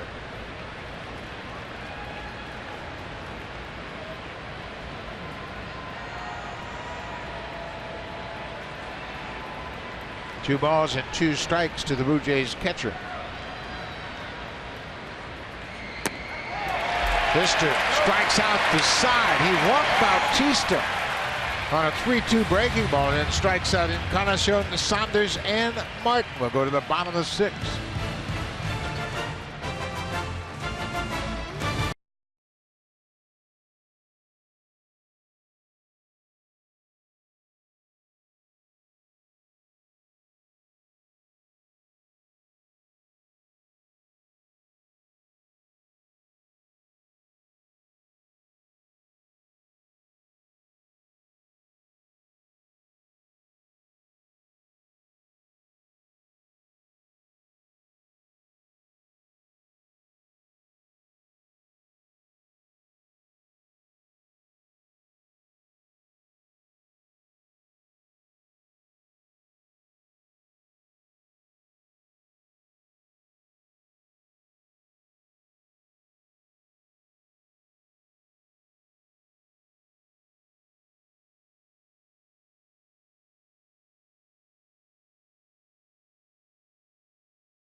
Stroman has struck out a career-high tying 9 strikeouts. And Pat, he's had everything working so far in these 5 innings. His breaking ball has been very tight and late breaking.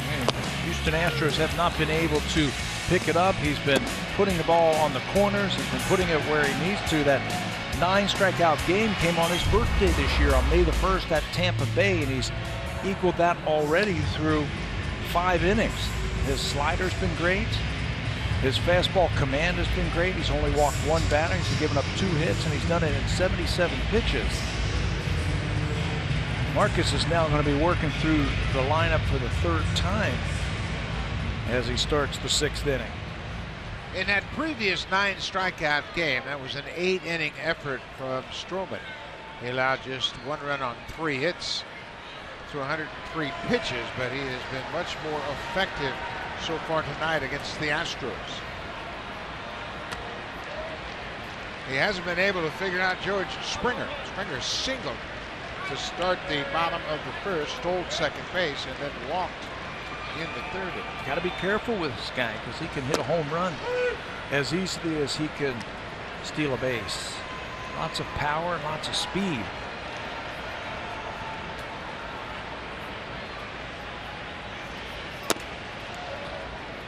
Boy, Martin's doing a great job of mixing in all the pitches tonight and working to both sides of the plate, and Marcus has hit his glove. He believes in that, Russell. You know, if you got a change up, you better use it. If you got a curveball, you better use it.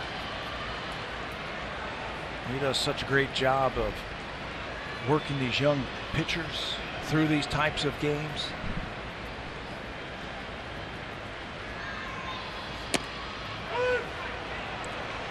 Springer takes a high strike. Full count now.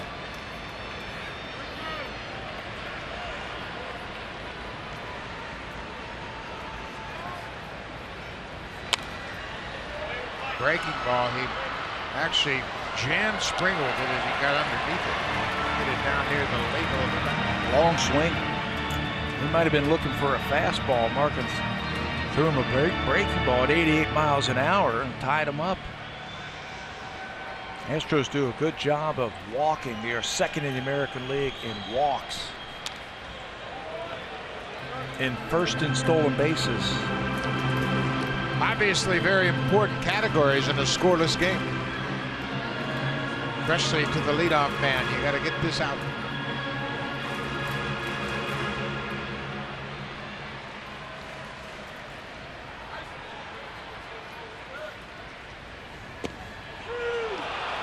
Stroman, another strikeout. That's 10 now, and that gives him a new career high in strikeouts with just 1 out in the 6th. You know what? He was just not going to give in to him and just threw him a fastball. He was going to back up that slider on the inside part of the plate right here.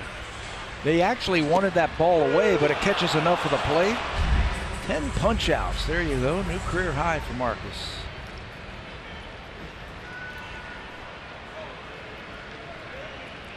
Alex Bregman, the 3rd baseman, 0 for 2.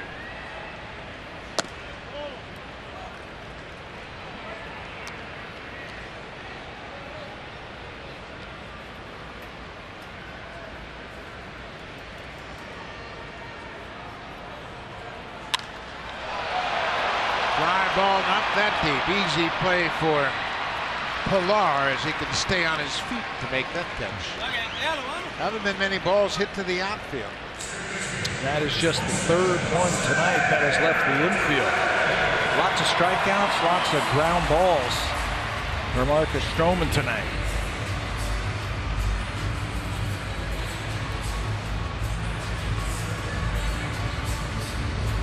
Here's a dangerous hitter. Jose Altuve. He has been called out on strikes twice tonight.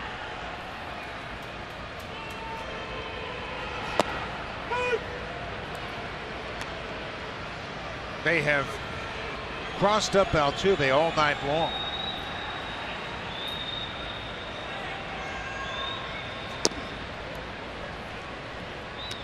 Stroman has terrific life on his fastball tonight. Yeah, the ball is really sinking.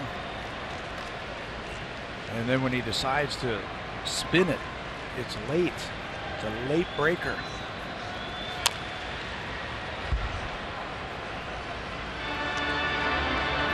Tony Sipp is the left-hander loosening up for the Astros. Pat Neshek has just thrown. He has just taken a break, but they have double barrel action in the pen for the Astros. Maybe Pfister got a phone call from the hospital.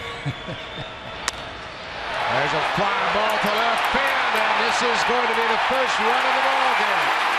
Jose Altuve with his 19th home run of the season. He got a hanging breaking ball and hit it into the Crawford boxes. They had pitched him inside tonight, and they've struck him out twice tonight. And if you're going to hit a home run in this ballpark as a right-hander, that's where you want to do it. Those are called the Crawford boxes, and it's very shallow in left field. When it left the bat, I thought it was just going to be a fly ball, but it got out of here easily. Home run number 19. It's a slider. Looked like he caught it towards the end of the bat, but got enough of it and pulled it enough to get into those seats for the game's first run. Yeah, it didn't have a real distinctive crack of the bat. You're right, it might have been toward the end of the bat. 19th home run of the season is the first run of the ball game.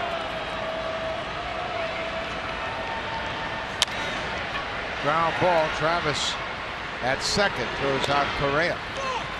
But Marcus Stroman again bit by the long ball. Last time out, it was a home run to the Padres, and here Jose Altuve connects with 2 outs. First run of the ball game, a long home run to left, 1-0 Houston.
Fans, spend your Tuesday nights with the greatest superstars in sports entertainment. WWE SmackDown. Tuesday nights on Sportsnet 360 and Sportsnet Now. To the 7th inning we go. Here's Buck Martinez and Pat Tabler. Thank you very much, Barry Davis, as we have made it to the 7th inning. Doug Pfister is out of the ball game. He's in line for the win. It's a 1-0 Astros lead. The left-hander, Tony Sipp, coming out of the bullpen. He is the only left-hander in the Astros bullpen. The only lefty. They're going to bring him in here in the 7th inning. Jake Marisnick is going to take over in left field. Sipp was an Indians 45th round draft pick back in 2004. He's been around a while. He's got a good slider. Justin Smoke takes it inside. Blue Jays no runs on 4 hits. The Astros 1 run on 3 hits. The Altuve 2-out home run in the bottom of the 6th, the only run of the game.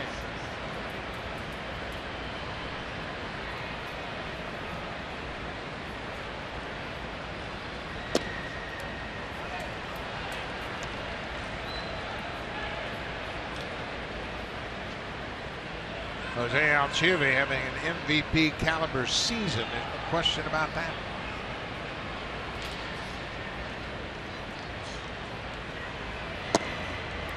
Sipp Balls behind Smoke, 3-0. The Blue Jays have stranded a base runner in each inning but the first.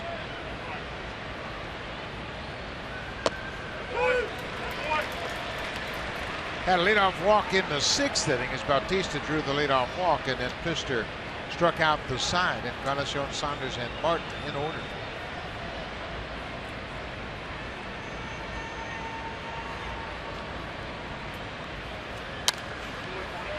Fouled out of play. It's now a full count.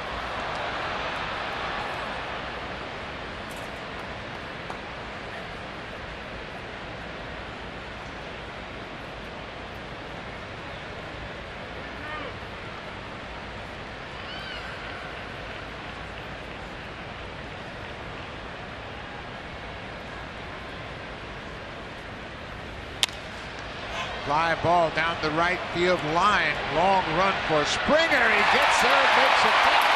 Goes over the fence and hangs on to the baseball. Fine defensive play by the right fielder, George Springer. He ran into that wall in foul territory, came over the wall, and when he came up, he had the ball in his glove. There's that athleticism again on display. Falls into the stands, and right away he's going to show the umpire that he held on to that ball. He came a long way for that thing. Shows off his athleticism. Shows him the ball. Tony Sipp says, don't hit the wall but catch it. Yes, thank you. So they just wanted Sipp to face one batter, turn Justin Smoke around. Here comes Pat Neshek.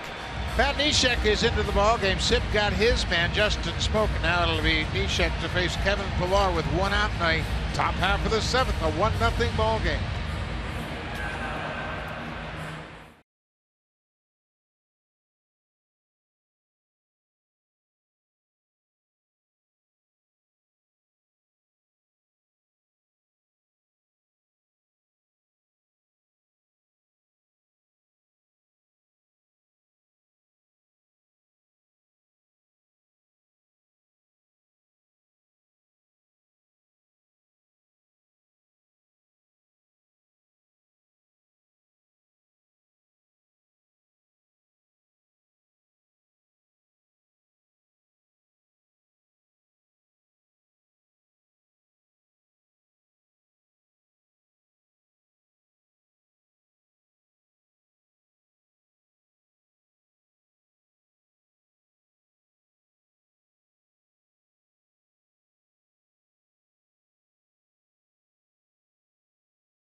Into the game to face Kevin Pillar with 1 out. Top of the 7th. Lots of options. You can see the right-handers hitting just 118 against Neshek this year. He's retired 17 of 21st batters. A lot of options for the manager, A.J. Hinch, to go to as this game gets towards the later innings. Pat Neshek is tough on righties. You can see why. Look at that delivery. Ground ball, backhanded it short by Correa. Wide throw, but Tyler White comes off the bag and puts the tag on Pillar, who stumbled to the ground. Pillar said that White never tagged him, and then he snuck back on the base, and Pillar said he never tagged me. So that's why he came back to the first base bag. Yeah, and the umpire, the first base umpire, after he called him out, that's Tony Randazzo, turned his back as Pillar tried to go back, and they tried to tag him. For some reason, Tyler White tried to re-tag him before he got to the bag. John Gibbons is calling back to see if the tag was actually applied one more time. This was a strong throw from Correa, but it's off target just a little bit. White catches, goes to tag, and there's a stumble down at first base.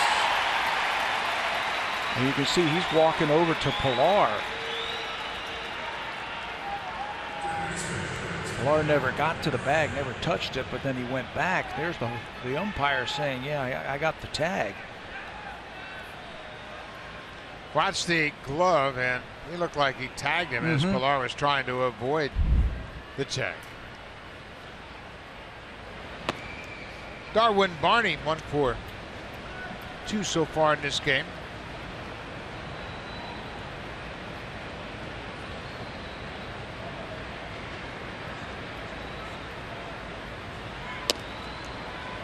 Neshek has a very unorthodox delivery, and it looks like he's going to throw you a submarine pitch when he starts, but his arm actually comes up to nearly a 3/4 delivery. He's been very effective. Tough on righties. Sinker slider. That's what you're going to get from a former All-Star. That 118 average for Neshek versus righties, 4th best in the majors against righties. He's only given up 9 hits all season to right-handed batters.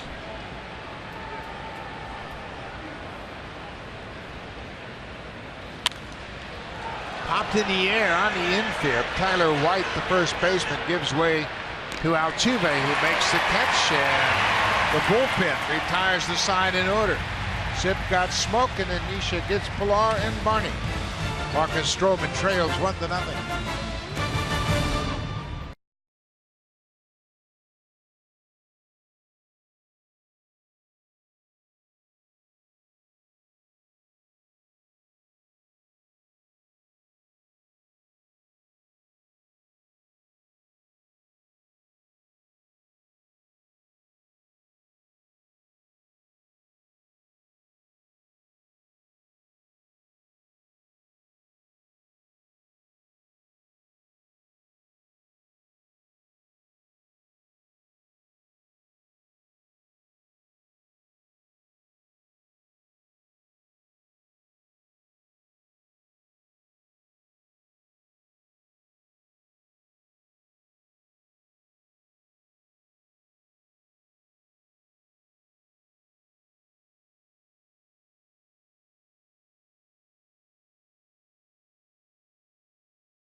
One rated travel rewards card in Canada, the WestJet RBC World Elite MasterCard.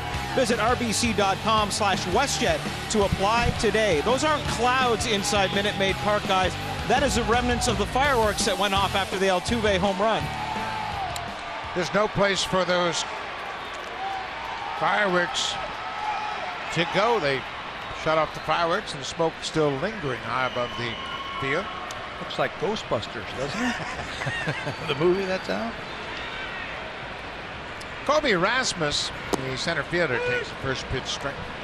Stroman allowed a 2-out home run to Jose Altuve in the 6th. That's the only run of the ball game. Marcus has now given up a home run in 4 of his last 5 starts. Big home runs too. Threw a curveball to Dickerson, we showed you in the opening, was the only mistake he made in his last start. The only mistake he's made so far was that 2-strike slider to Altuve. It really wasn't a bad pitch. No. It was down, but it may have been a little bit too much on the inner half of the plate. I contend that he didn't get all of it either. Just hit it in the right spot. That's Bo Schultz just back up from the minor leagues. Bo Schultz was recalled from Buffalo. And generally, when you're optioned out, you have to spend 10 days in the minor leagues before you can be recalled to the big leagues. But because of the injury to Ezekiel Carrera, opened up the opportunity to bring Bo Schultz back. That slider has been good to the lefties today, hasn't it? Getting it right underneath those swings of Rasmus. Cabrera has been dealing with a Achilles issue. Rasmus strikes out. There's the throw to first. 11 strikeouts for Stroman. Let's check in with Hazel May.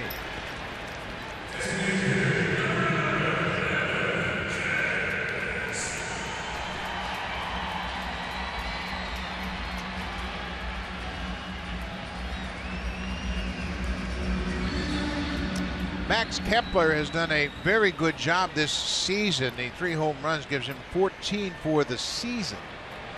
And he has really blossomed into a very interesting player. Coming into this game tonight with 224 plate appearances. It's pretty impressive what he's done. He's a good looking player. We didn't see him, did we, when we played Minnesota? No, he was in the minor leagues. Time, yep. Neither was Byron Buxton, another young outfielder. But we will see him later this month when they come to Rogers Center.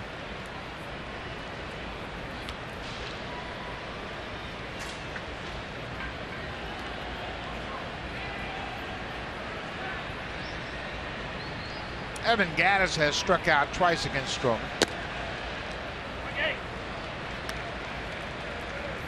We mentioned the Blue Jays went 5-4 on their recent 9-game homestand, and they really haven't been swinging the bats well. Of course, tonight they got 2 of their big bats on the bench, Troy Tulowitzki and Josh Donaldson. And in case you're just joining us, Josh Donaldson, there's nothing really wrong with him. Yeah, he's sore and beaten up, but John Gibbons wants to keep Donaldson as fresh as possible. And he was the DH in yesterday's game until Troy Tulowitzki had to leave the game after getting hit by that pitch. Had that problem the other day where he came out of the ball game, said with a hamstring, but it's not that bad. But he's just beat up, and that's the right thing to do before a guy gets tired. Get him out of there. This copyrighted telecast is presented by authority of Rogers Blue Jays Baseball Partnership and may not be reproduced or retransmitted in any form.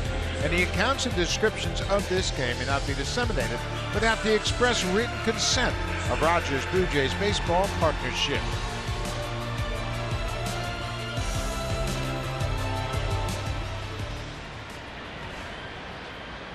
Jake Marisnick batting for the first time tonight. He came into the game defensively, taking over in left field for Preston Tucker, the starter in left.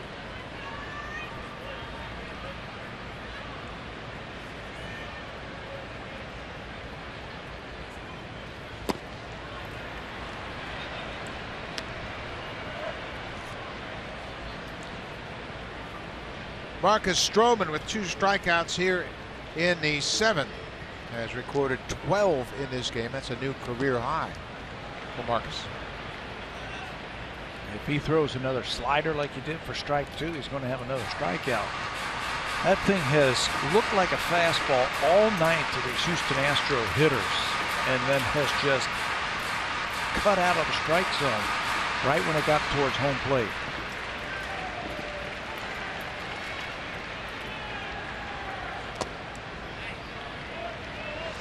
Trying to be a little bit too perfect on those breaking balls.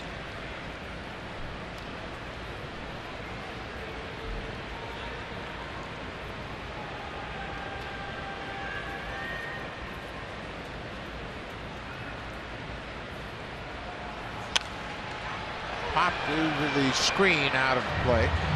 Marisnick going upstairs to get that fastball. Of course, Marisnick, a former Blue Jays farmer, was traded down to Florida and has ended up here with the Astros.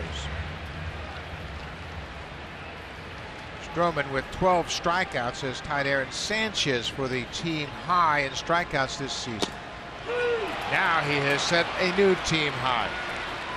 Stroman strikes out the side in the 7th. 13 strikeouts in the ball game. He's been terrific, but right now the Blue Jays trail 1-0. Jays got to get Stroman some runs.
Presented by Honda.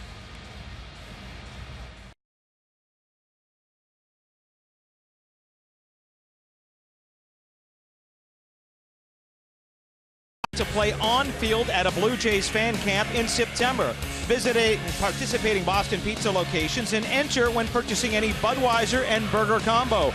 Go to bluejays.com/BudBP contest for all the details and rules. Well, Marcus Stroman has been fantastic, guys. I think all the Blue Jays need, and all he needs is a little bit of run support. Well, you can see he's getting a handshake from the manager. That means he is out of the ball game, so the Blue Jays really need to score some runs here. What a terrific effort from Marcus Stroman tonight. A 13 strikeout performance, but he finds himself on the wrong side of a 1-0 game. They got to get some runs, and they're going to have to do it against a new pitcher. This is Ken Giles, a team-leading 47th game of the season for the hard-throwing right-hander. Check out all the strikeouts, 13 per 9 innings. He was brought over here from Philadelphia to fill a void as the closer. Didn't win it in spring training, got off to an awful start, but he's starting to round into form now. Pitching much better lately. Came to the Astros in that December of 2015 trade prior to last season. Came from Philadelphia, and they gave up a lot. They gave up a lot to get this guy, thinking that he was going to be their closer. They gave up a young man named Vince Velasquez, who was in the starting rotation for the Phillies, and a highly regarded Mark Appel, former first-round pick of the Astros. 5 players. Giles strikes out Goins, 1 down in the 8th.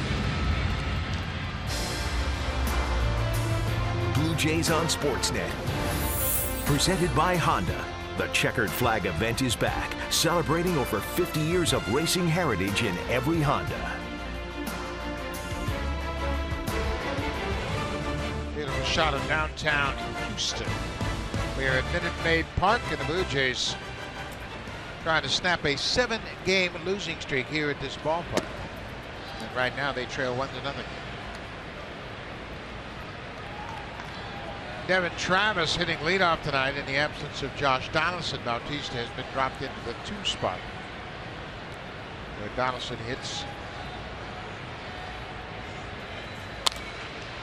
Problems that Ken Giles had at the beginning of the season. He couldn't get his breaking ball or his fastball through him. Throwing a lot of pitches. I think he was just trying to justify the trade, overthrowing just a little bit. He has settled down. That breaking ball is sharp. He's throwing it for strikes now. And he's got a big arm. You can see that fastball at 98 miles an hour. Why they gave up those 5 prospects for him. And a hard slider as Sharp. Travis swings and misses. Giles had 15 saves for the Phillies in 2015.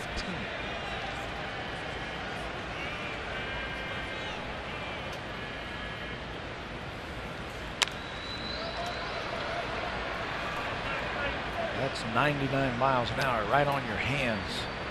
You got to gear up for that fastball. But then he can drop that breaking ball on you. 32 games since the first week of May, 28 have been scoreless. So his April was just terrible. Lost his closer's job. Been fighting back ever since. Well, it's a new player coming into a situation. You made a great point about him trying to live up to the trade. Maybe tried a little too hard early on. Came out of his delivery. Plus the fact he's working with a new catcher. Second organization. He spent his previous professional career with Philadelphia. A lot of adjustments.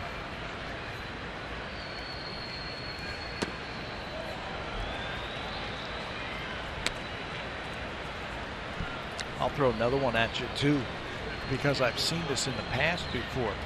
Closing games for a team that's not expected to win is a little bit easier than closing games for teams that are supposed to get to the playoffs. So you got that little bit of pressure that you got to deal with. Base hit up the middle for Devin Travis. His second hit of the game.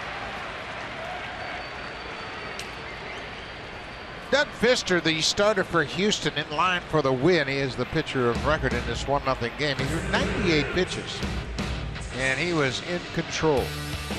Well, the Blue Jays with just 4 hits, no runs, had a walk and 8 strikeouts. And as we mentioned earlier in this game, Doug Fister's wife is in the hospital, expecting their first child literally any moment. So we don't know whether or not he got a phone call or they just figured, oh, 6 innings, pretty good stuff. 8 strikeouts, which is a season high for Fister. He had it working. Bautista swings at that first pitch breaking ball.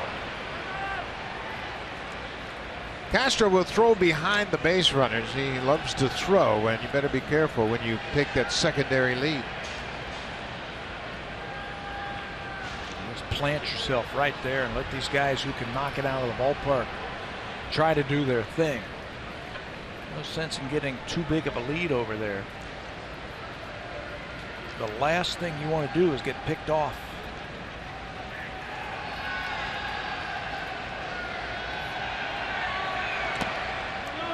Bautista sitting on 299 career home runs. I think Marcus Stroman would say this would be a good time for number 300. Yeah. I think everybody on that bench would say the same thing. 300 home runs would break a tie with Adrian Gonzalez and put him 10th on the list of active players in home runs. Ball in the dirt, gets away from Castro, and Travis moves up on the wild pitch. Boy, Devin got a good break. As soon as that ball hit in the dirt, he was off and running towards second. 3 straight breaking balls to Jose Bautista. This one in the dirt. And it's just outside the dirt area. If you're a base runner and you're paying attention, you see that ball, the flight of the ball is going to bounce in front of home plate. You can think aggressive. Put yourself into scoring position.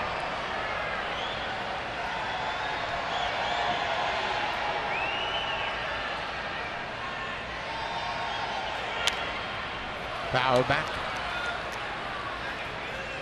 Blue Jays bullpen is working. That's Joaquin Benoit on the right. Bo Schultz is on the left. They have both been throwing and already.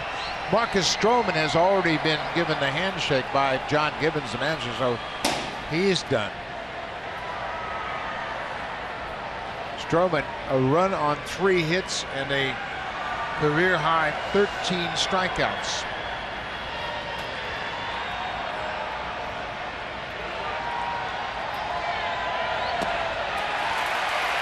Bautista strikes out. Nasty breaking ball from Giles.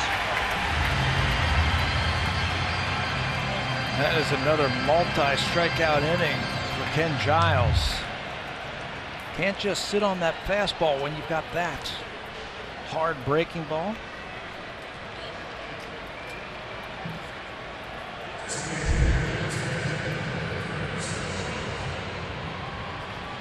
So here's the matchup. Power hitter against power pitcher. Edwin Encarnacion with 28 home runs. He's 1 for 3 with a couple of strikeouts.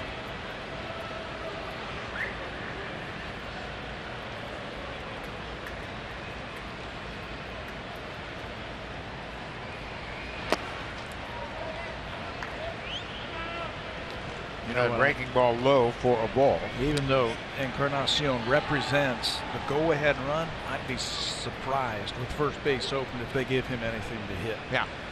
There's no reason to really challenge him in this situation in a one-run game, even though Saunders, a left-handed bat, is on deck.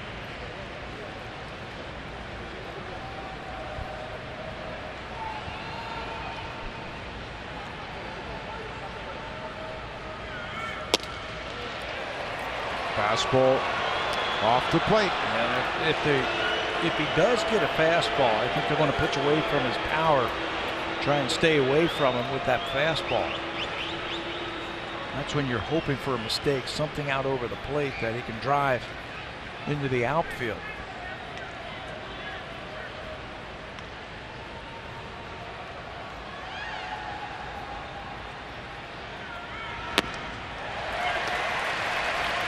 Edwin just kind of waved at that pitch. I think more than anything, he was hoping it'd be a strike. Yeah. I think he was thinking fastball. It looked like a fastball out of his hand. He went to swing at it and started spinning underneath his bat. He did the right thing. Instead of trying to check your swing and hurting yourself, he just gave it a half swing.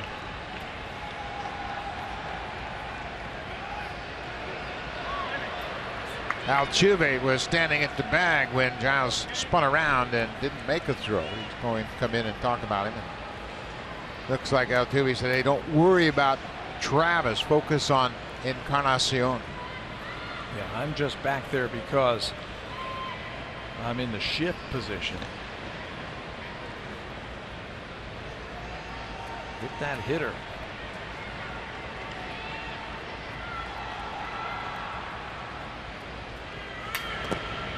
That ball gets away, and Travis is going to go to third.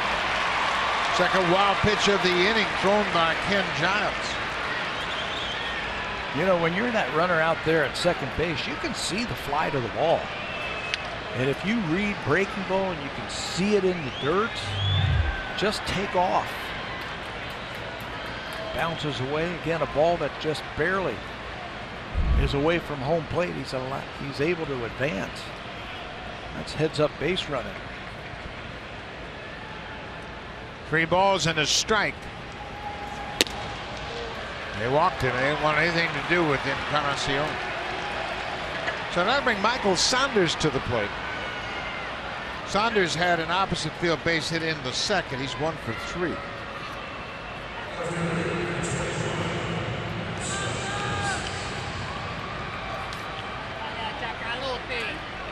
None of the Blue Jays have an awful lot of at-bats against Giles. This will be the first time that Saunders has faced Giles. He's been sitting over there watching that fastball.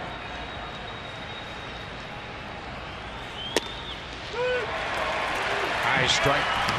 98.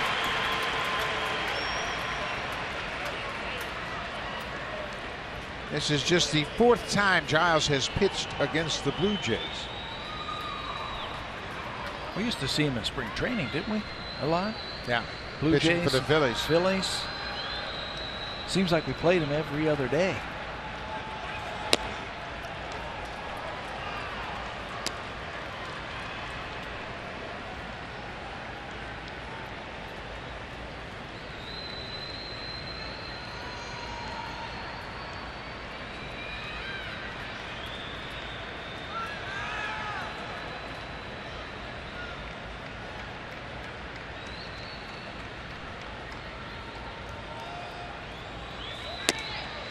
Fastball upstairs. 2-1 to Saunders. Tying run is at third base. The go-ahead run's at first base. It's a 1-0 Astros lead. There's the defense right there. There's a hole on the left side of the infield. Third baseman Alex Bregman is holding. Devin Travis on at third base. Michael Saunders hit his first time up, went to left field.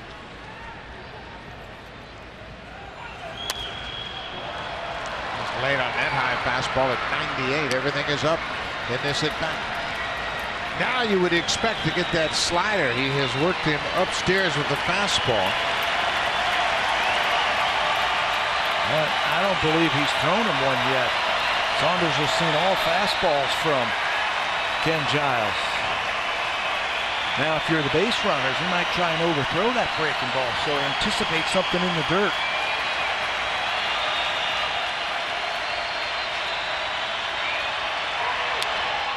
He threw him the slider and left it out over the plate. Got away with it. We mentioned this is the 4th game for Giles against the Blue Jays. His previous 3 outings all as a Philly, including a pair of saves that came last season.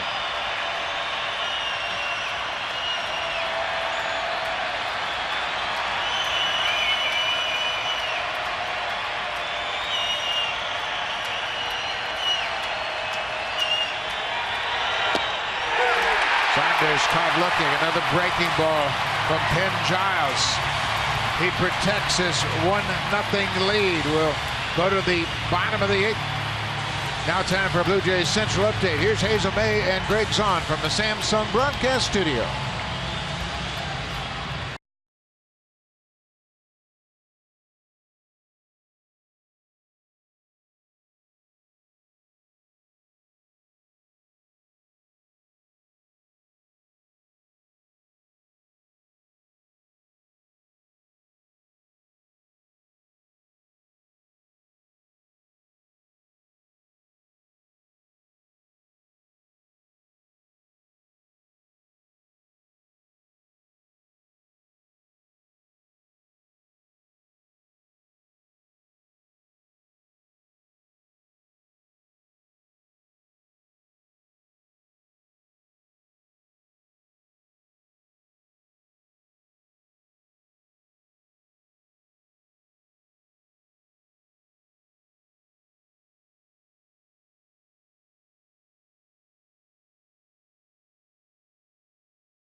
Now time for the drive of the game, brought to you by the all-new Civic, the 2016 North American Car of the Year. There's just been one run that crossed home plate tonight, and it's going to be our drive of the game. Jose Altuve with his 2-strike breaking ball, home run number 19 into the second row of the Crawford box seats.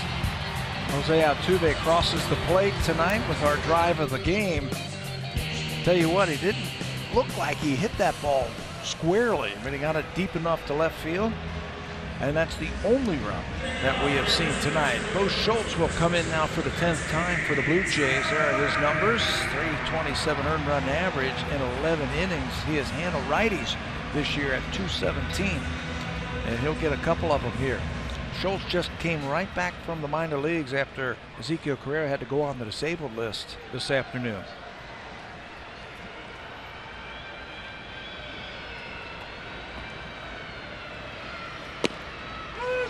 This is the first baseman, Tyler White, and infield hit his last time up. Houston has just 3 hits, but they have the lead.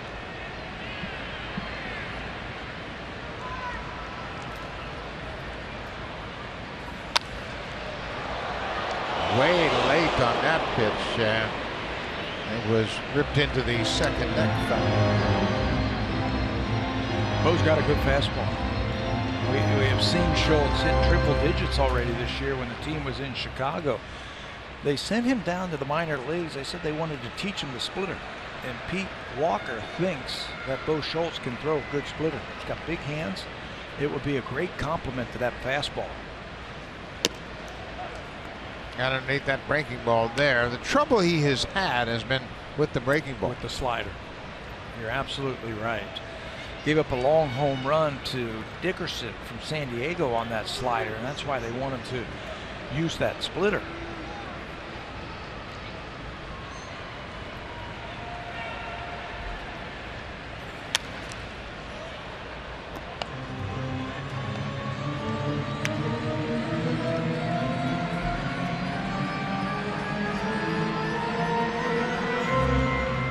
Marcus Stroman is on the hook for the loss. 7 innings, 1 run, 3 hits, 1 walk, and 13 strikeouts. Little chopper. Travis throws to first. White's retired, 1 down. We mentioned the 13 strikeouts. It's only happened one other time this season where a pitcher has lost striking out 13, and that was Jose Fernandez of the Marlins. That might have been his first split right there. We'll have to ask him about that tomorrow. That did some funky movement right at the end right there. I'll tell you what, if he can master that with his fastball. It's a great combination. That's a great combination. To be able to throw that hard and then get that split working. It'd be interesting to see if he would break it out in a 1-0 game, throw it as an experiment. But that looked like it may have been a split.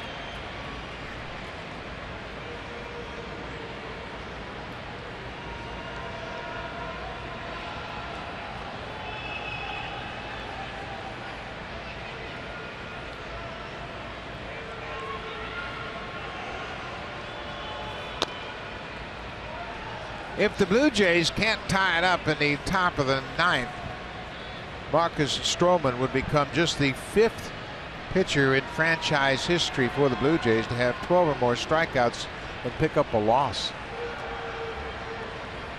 And it's a who's who of Blue Jays pitchers. It includes A.J. Burnett, Roger Clemens, Jay Happ, and Ted Lilly. They all had 12 or more strikeouts in a losing effort. Well, it'll have to be the bottom of the lineup for the Blue Jays.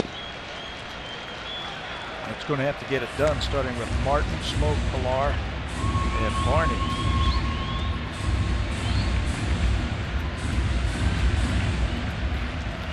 Well, the bottom of the lineup has been consistent in their ability to get on base. 3-1 to Castro. Nice play from Travis. He dives and throws from the grass in the outfield. Take a hit away from Jason Castro. Hey, put a star next to that one. We told you these are the 2 best fielding teams percentage-wise in the American League, and they're showing it off tonight. Kevin Pillar took a hit away earlier, and now Devin Travis is going to take a hit away from Jason Castro. A couple of steps and a dive, and then how about the throw? Accurately with something on it to get that runner over at first base. Devin Travis's defense has improved. Isn't that something? When we first picked up Devin Travis, the label on him was pretty good hitter, not much of a defender, and that's been anything but the truth. Hot shot to the third baseman. Springer's retired. We go to the 9th. The Blue Jays trailed by a run. Russell Martin will lead things off, then Justin Smoke and Kevin Pillar. Blue Jays need some base runners.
The largest and only official team shop for your Toronto Blue Jays. New 2016 authentic jersey with 40th season sleeve patch is now available. Get yours today at jshop.ca, and a very busy group at Jays Shop, guys. They got a lot of new jerseys they're going to have to make. They sure will with all of the trades. The Blue Jays picked up 3 players today. They picked up 5 players over the last 10 days or so. And they're going to have to make up some new jerseys. Scott Feldman down in the Blue Jays bullpen. He was acquired earlier today from the Houston Astros. He is now in the Blue Jays bullpen. New pitcher is Will Harris.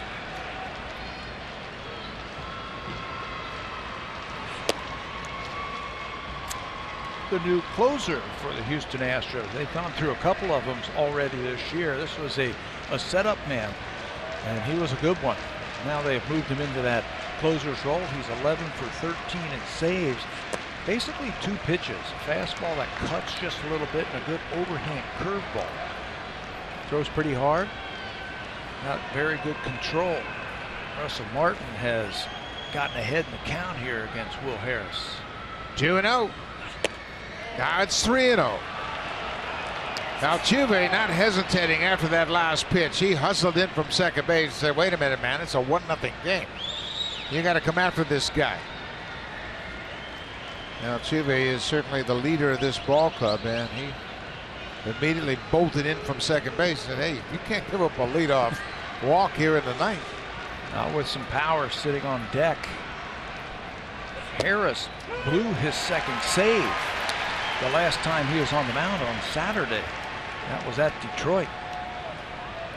That was against Justin Verlander, and Verlander pitched a terrific game, and the Tigers came back and won it.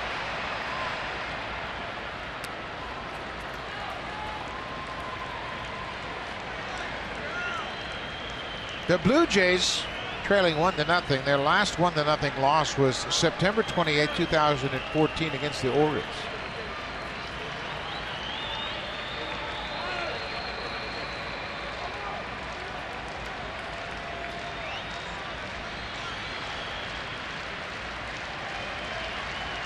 Full count to Russell Martin. Got a piece of it for the whatever Altuve said to Harris has had an effect. He got right back into the count now. It's a full count. I never like to see that infielders coming in. Pretty honest. Hey, throw strike. No kidding.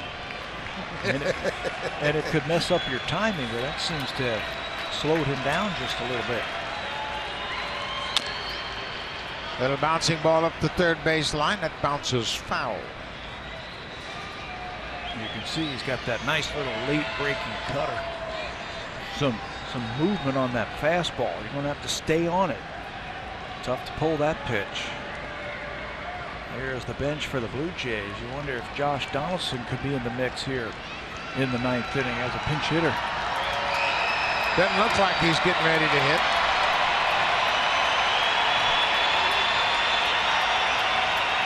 Another 3-2 pitch. Harris is set. Russell hits it hard and deep, and this is going to tie it. Russell Martin with a leadoff home run here in the ninth. And another blown save for Harris. For Russell, that's his 8th home run, and that was a no-doubter. No-doubter up onto the train tracks in left field. They had that fastball away the whole at bat against Martin.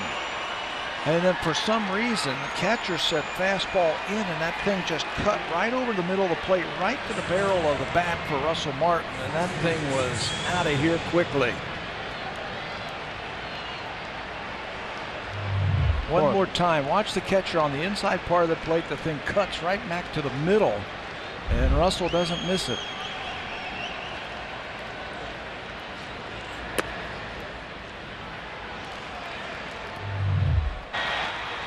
That's got to feel good, doesn't it?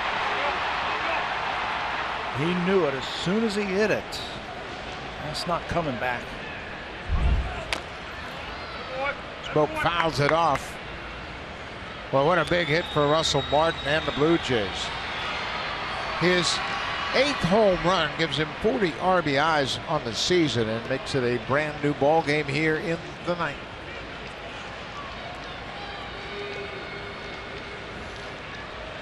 The Astros, we mentioned they got off to a 7-17 start in the month of April, but have rebounded very well. At the start of play this evening, they were 6 games back of the Texas Rangers in the AL West. But A.J. Hinch told me today they, as a team, were a little disappointed they didn't make more moves at the trade deadline, while they watched the Texas Rangers make move after move. Yeah, big moves too. Get top flight talent in Beltran and Lucroy. They also got Jeremy Jeffress from Milwaukee. You know, that can have the opposite effect on the Blue Jays side. They make some changes and the guys are excited and fired up. If you don't make any changes, the guys say, hey, you got my back? You doing everything possible to help us try and win? So breaking ball, and Smoke's caught looking at strike 3. 1 away. Again, basically 2 pitches, fastball, curveball. Gets to 2 strikes, drops that curveball in on Smoke.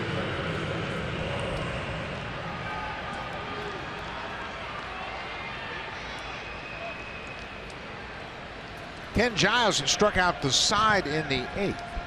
Harris with a strikeout here in the 9th, but he has also given up a home run.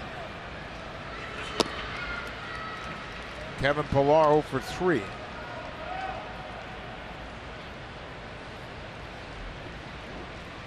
Chris Davinsky, big right-hander, listening up in the Astros bullpen.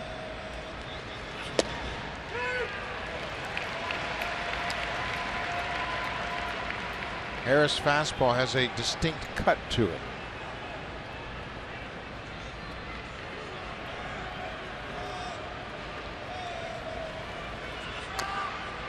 Well, I get a piece of it.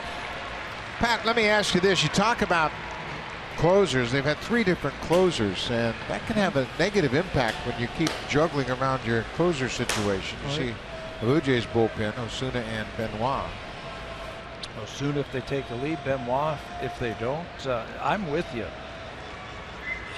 I think pitchers are, as Pillar goes down, pitchers are creatures of habit. In that bullpen, everybody likes to have their job. You start messing that up and moving them people around, it could have a negative effect on you. Ken Giles is 1 for 4 in save situations. That happened early in the season. He got off to a rough start. Then Luke Gregerson, he has 14 saves in 19 attempts. And now Harris is the closer. He has been charged with his 3rd blown save of the season.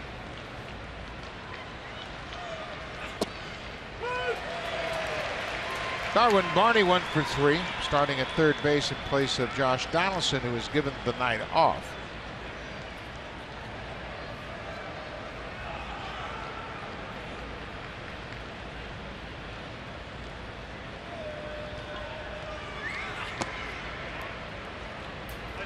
Well, you're right about that pitch to Russell Martin. It's curious that they would pitch him inside. We talk about this ballpark and how the pitchers try to keep the hitters in the big part of the field. They certainly pitched to Martin's strength of that fastball inside. I was shocked that he moved inside. He flashed fastball, moved inside. You just mentioned how he's got a distinctive cutting action to that fastball. That thing just cuts right back to the middle of the plate, right to Russell's barrel of the bat. And to his credit, he didn't miss it.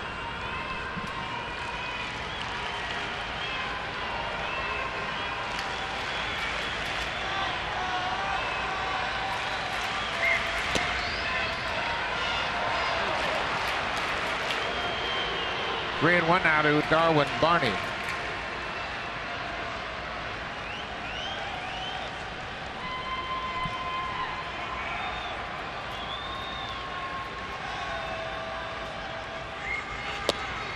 He takes a 2-out walk.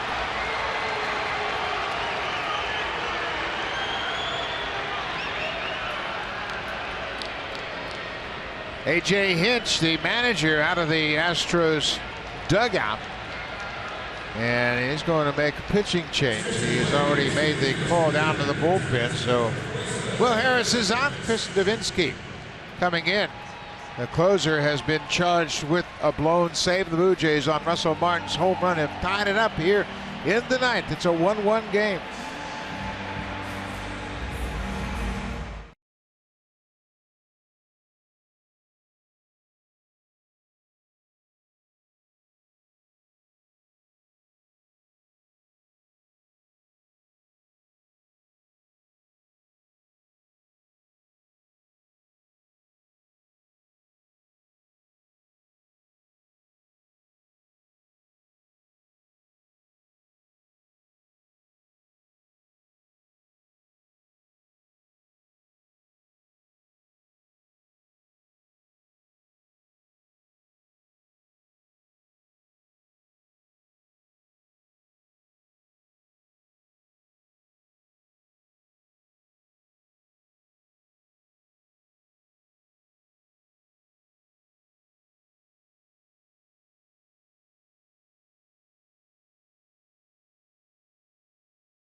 five deals from Rogers, including offers on phones, tablets, data, and more. Select 2-year share everything plans. Hurry into a Rogers store today. That man there has made it a new ball game. Back to the top of the ninth we go with Buck and Pat. Thank you, Barry. And he might not have been a more animated player in the Blue Jays dugout because of the trade deadline deals than Russell Martin. He was all pumped up about this day, and he's responded with a home run here in the ninth. 3 new pitchers that he gets to work with. Chris Davinsky will come in, 28 games for the hard-throwing right-hander.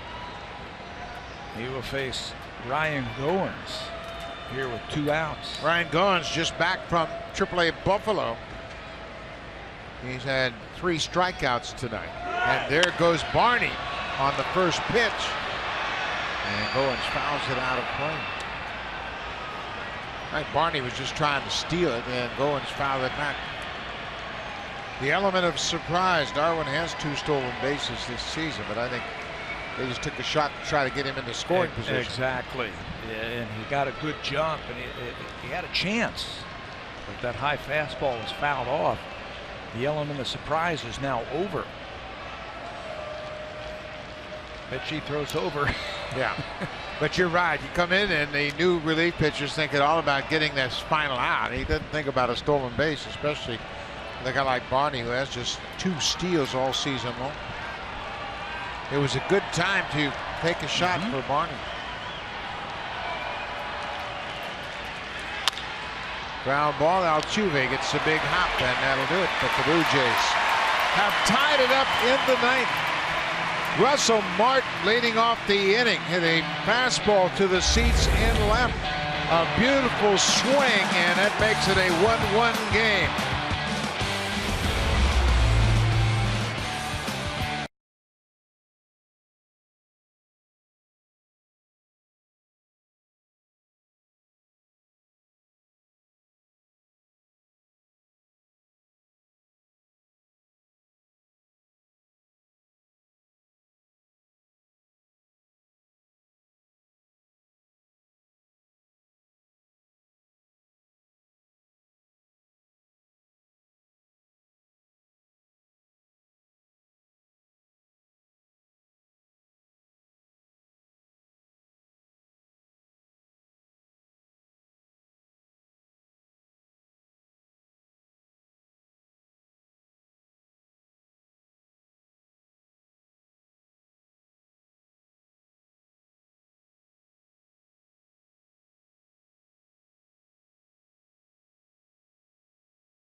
For the Blue Jays will be the veteran Joaquin Benoit. Bo Schultz pitched the 8th.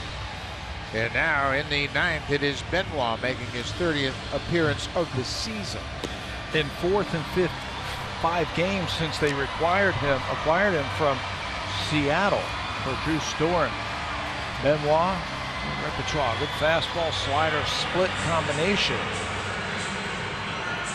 He's going to have to go right through the middle of the lineup of the Houston Astros. There's some home run power that he has to deal with here in the bottom of the 9th inning. Alex Bregman, the third baseman, is 0 for 3 so far tonight.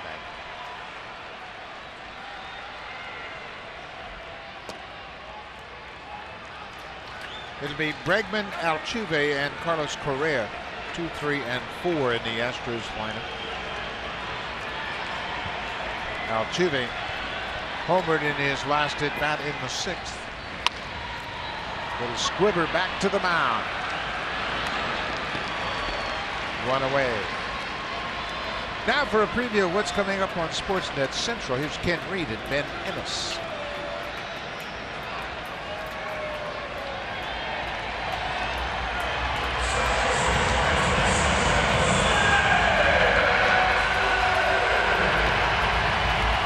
Thank you very much, fellas, and that's all coming up right after this game. And here is Jose Altuve, and you can see the hit total, 976 for Altuve. And the MVP chance as well. First pitch swinging, he hits it off the end of the bat. 2 up, 2 down for Benoit. Those are the two guys that was in that last shot, Martin and Altuve, the only guys who touched home plate tonight. Thanks to the home run. Well, that was a big hit by Russell. His approach at the plate has been good. He went through such a tough stretch at the start of the season, but he never lost his confidence, and he continued to work at it and get things sorted out. 40 ribbies for Martin now. 2 outs, Carlos Correa 0 for 3. The comfort level with Benoit and Grilli has been remarkable for the Blue Jays. You bring them into a game and they might get beat, but they're not going to beat themselves. That's right. And John Gibbons showed that last year, the last couple of months of the season, when he had a lot of veterans in that bullpen, and he used them, and he leaned on them heavily. With Troy Hawkins and Mark Lowe. They've got those veterans down there again after the trades that they made.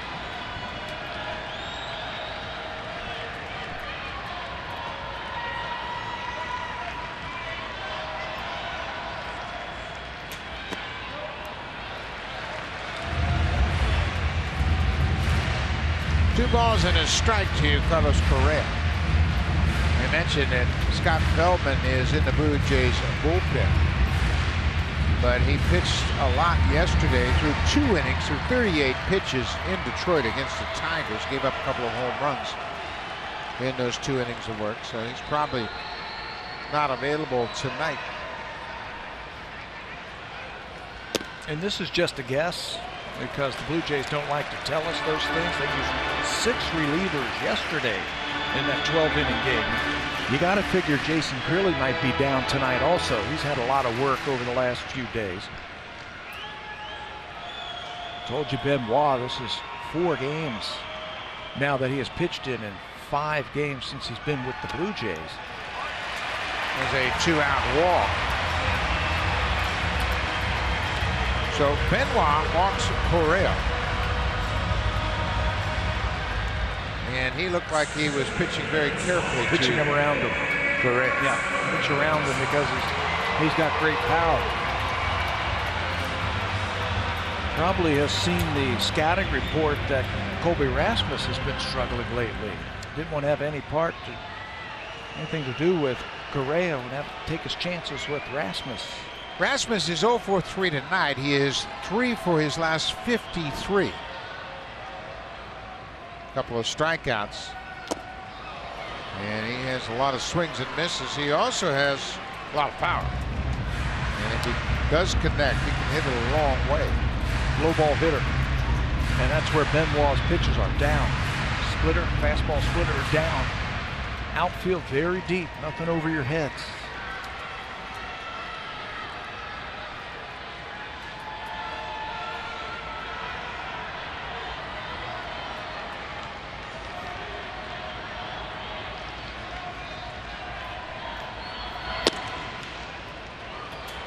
Missed away. It's a ball and a strike. We were just talking about the outfielders playing very deep. Michael Saunders in left field. Looks like he is on the warning track. Trying to cut off any ball in the gap. That's not necessarily a ball over his head. It's the ball down the line or into the gap in left center field. He's got to cut it off and get it back in.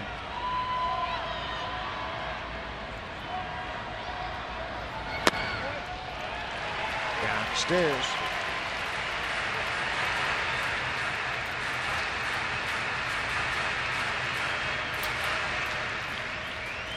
Correa walked with 2 outs.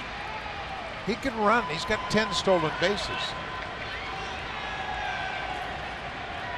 Interesting to see if they would take a chance to start him at first.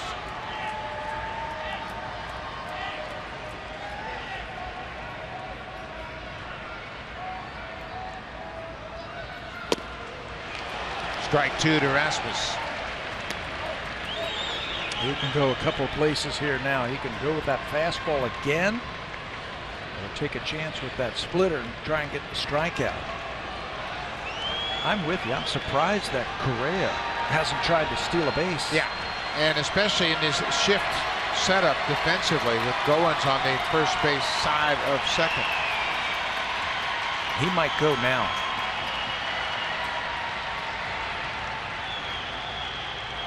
Not running. Rasmus hits it high to left field. Saunders has a beat on it right at the warning track, and that'll do it. For a second consecutive day, the Blue Jays are going to go to extra innings. It's a 1-1 game. When we come back, the leadoff man, Devin Travis, will start things off. He's 2 for 4. Then Jose Bautista and Edwin Encarnacion, top of the order in this tie game.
Fans, a reminder, Ari Dickey goes to the hill tomorrow against Lance McCullers. It's the Blue Jays and Astros, game 2 of 4 here from Minute Maid Park.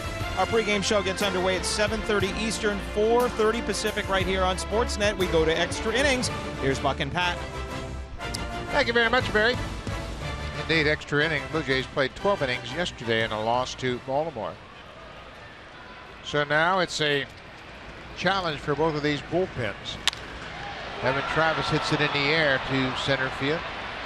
Rasmus backing up a few steps. One pitch went out here in the 10th.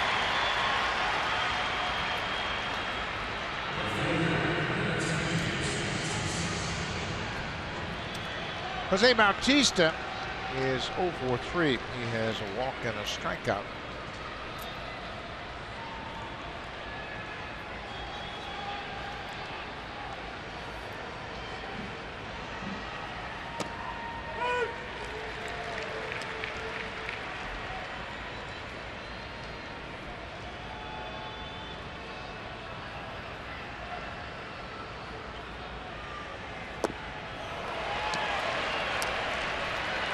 Bautista waved at that breaking ball. He is behind 0-2. You don't normally see that from him, waving at that breaking ball. But there's not a lot of history between the Blue Jays and this pitcher, so they don't have that much of a scouting report on him. First time that he has pitched against the Blue Jays.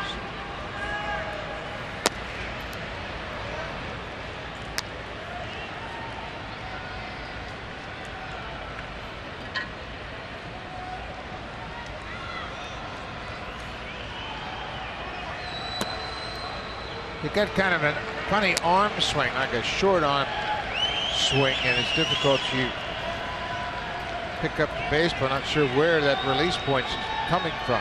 Got a lot of movement in that windup too.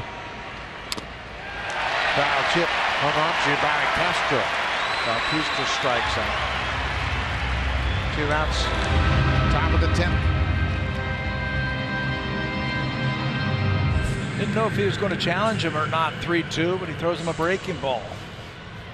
Might have been off the plate, fouled it, tipped, and held on to by Castro. That's tough for a hitter when you just don't know what a pitcher is going to do, what his pattern is, what he likes to throw, what his breaking ball looks like. Well, it's also tough for Bautista. This is just his 6th game back, coming off her 7th game off the disabled list, and he doesn't have his timing down. And here you're facing pitchers that are right in the middle of their season, and Bautista was out for 6 weeks, and I don't care how many at-bats you have in the minor leagues. When you come back to big leagues, there's a dramatic adjustment trying to play catch-up. It's just timing for him right now. Seeing the pitch.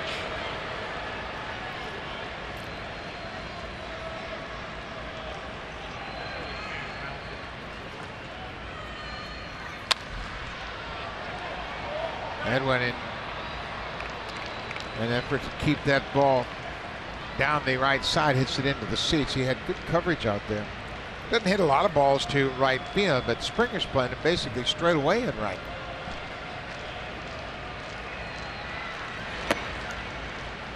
In case you're just joining us, Troy Tulowitzki and Josh Donaldson not in the starting lineup tonight. Tulowitzki was hit by a pitch on his right thumb yesterday. Donaldson has been given the night off, just as an effort to let him recharge his batteries a bit.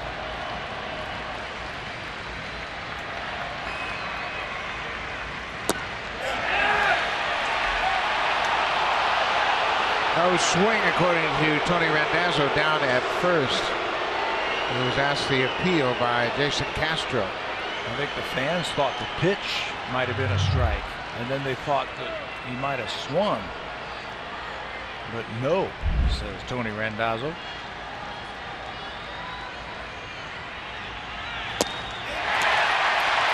Donaldson strikes out.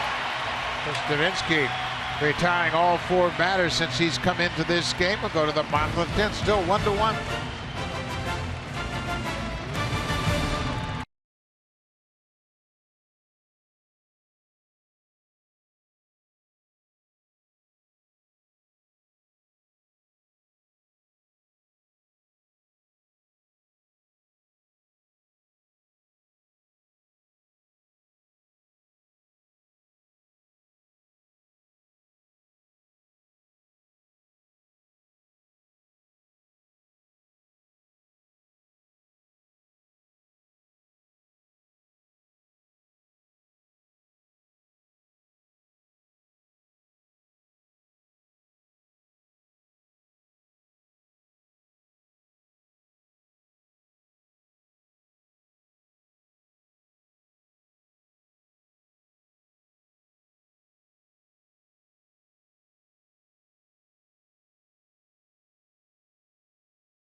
Two swings of the bat tonight that provided all the offense in this ballgame. Altuve with a 2-out home run in the 6th, and Russell Martin with a leadoff home run in the top of the 9th. That's a 1-1 game.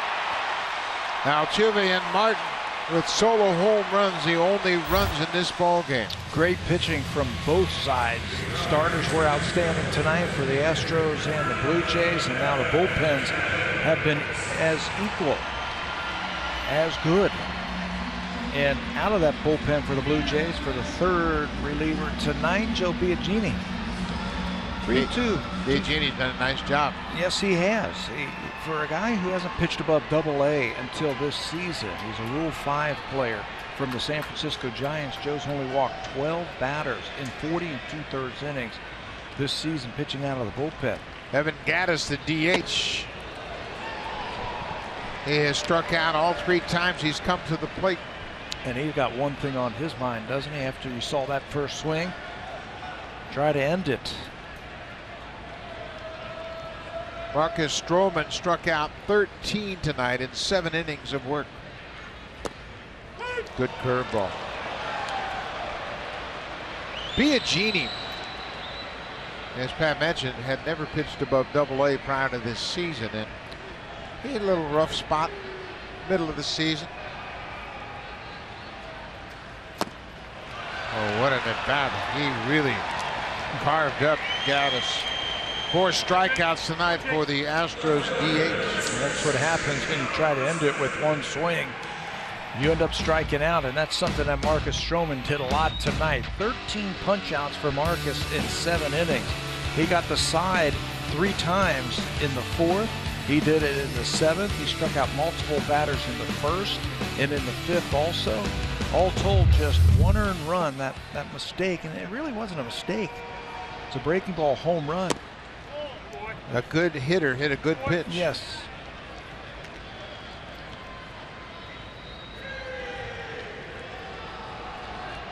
Jake Marisnick, in his 2nd at-bat of the game, he entered the game as a defensive replacement. And he grounded out against Bo Schultz in the 8th. Marisnick came in the ballgame top of the 7th to take over in left field. You were just talking about Biagini and hitting the wall right around June, beginning of June or so. Blue Jays gave him some time off, and it really recharged his battery. His fastball's been a lot better.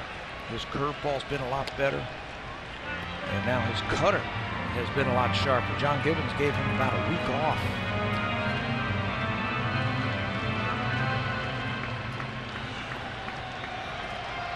The Blue Jays, in a 6-2 loss yesterday, managed just 6 hits in 12 innings.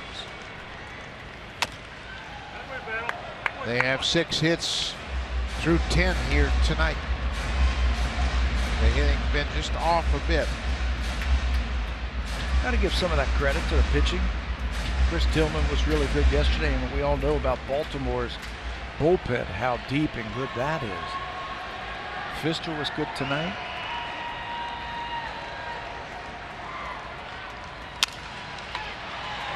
Barney takes a tough hop, throws the first in time to get Marisnick.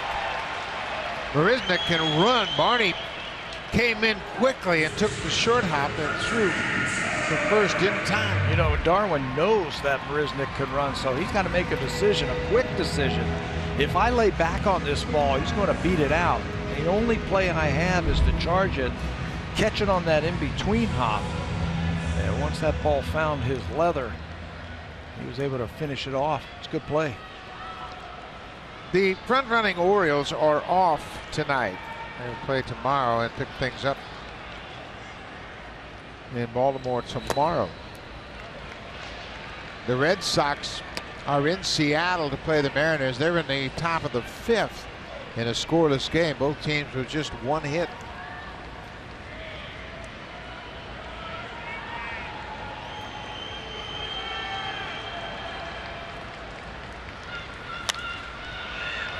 Night of the pitchers.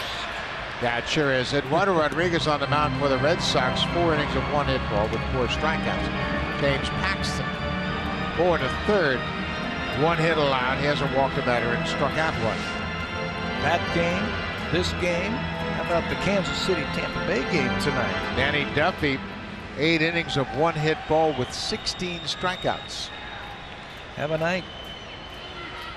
The dog days of August have arrived. Joe Biagini with a hot smash, and Tyler White's hit in tough luck tonight. That looked like it had a chance to go into center field, but Biagini speared it for the 3rd out of the inning. White was robbed earlier by Kevin Pillar. This time it's the pitcher who takes a hit away from him. Joe Biagini with a good bottom of the 10th.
It's a 1-1 game, and the Blue Jays start to play tonight a half game behind the Baltimore Orioles. We'll take a look at the Blue Jays month by month. First, offensively, batting average in April 232, and they didn't score many runs, but you can see, Pat, it's gotten better and better as the season has gone on. Weather warms up, and the bats have warmed up just a little bit, averaging those 5.5 runs. That's the magic number for me. If you can average 5 runs a game, you're going to win a lot of games. And the Blue Jays have been there. Now, they've run into some pretty good pitching like we were just talking about over the last couple of games. So runs have been hard to come by. That's when you've got to start manufacturing runs. Michael Saunders has a hit in 4 at-bats.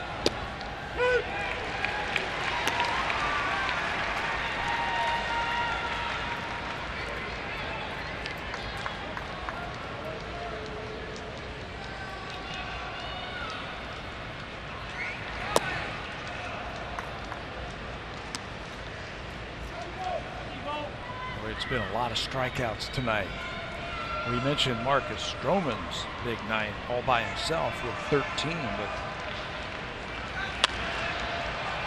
Biagini has a strikeout, so the Astros have struck out 14 times. Blue Jays have struck out 15 times. Pfister had 8. Ken Giles struck out the side in his inning of work. Harris had a couple of strikeouts, and Levinsky's had 2. Outside. Everybody in the lineup tonight for the Blue Jays has struck out at least 1 time except Darwin Barney.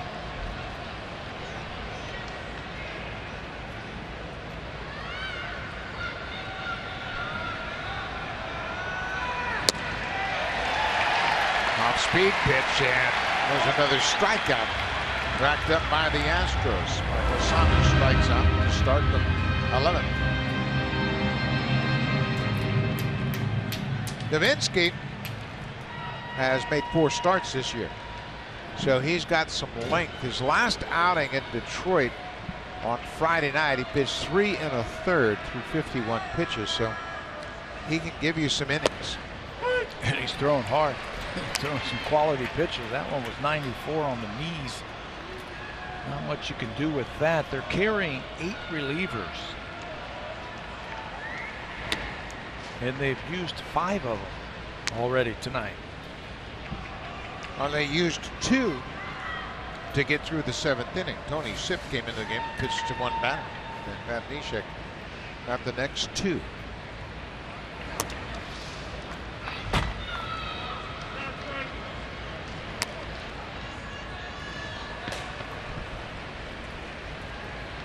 Brito Osuna standing by just in case Russell gets into another one. Blue Jays need a run.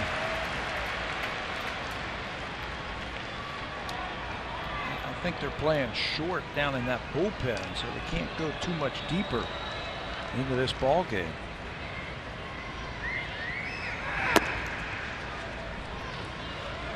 Of course, the Blue Jays played that 19-inning game on Canada Day, lost to the Indians 2-1. Later, an extra inning game yesterday at Rogers Center, 12 innings against the Orioles. This is the 12th extra inning game, and Russell Martin takes strike 3. That's 4 straight strikeouts for Levinsky. That is the first one that was taken. The other ones were all swinging. Like Russell was looking for an off-speed pitch, and he threw a fastball by him.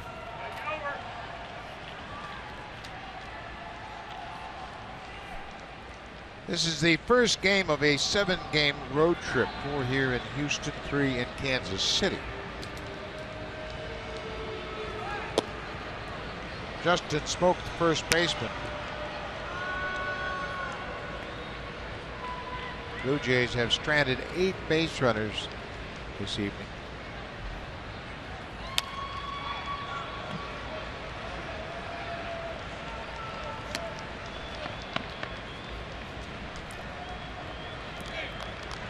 Justin's got some extra base pop in that bat, and that's exactly what the Blue Jays need right now.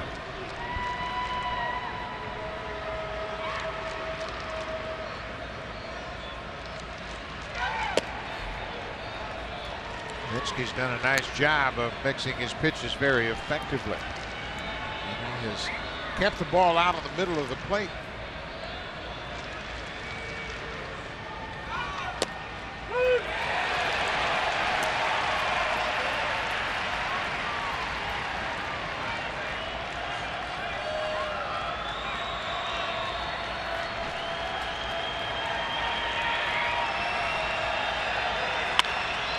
Ripped foul by Smoker.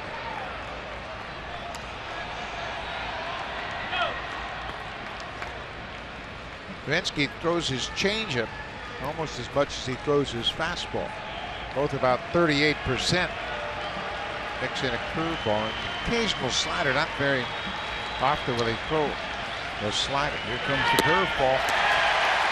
How about 5 strikeouts in a row for Chris Davinsky? The Blue Jays have now struck out 18 times in this game, and we go to the bottom of the 11th.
Pitching for the Blue Jays month by month this season, and despite a pretty good ERA in April, the team went 11-14 and had things really turned around for the ball club in May.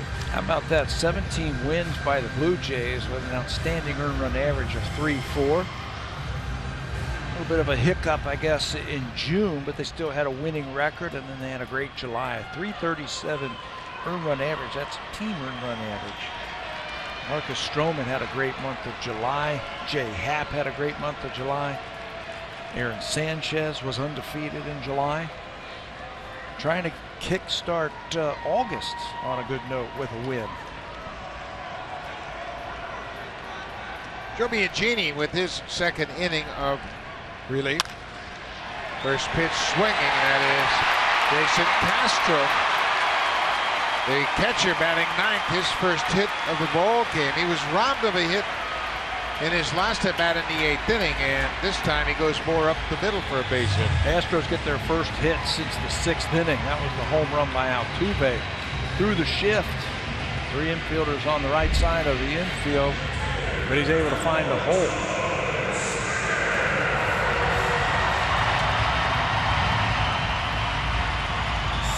Leadoff man George Springer.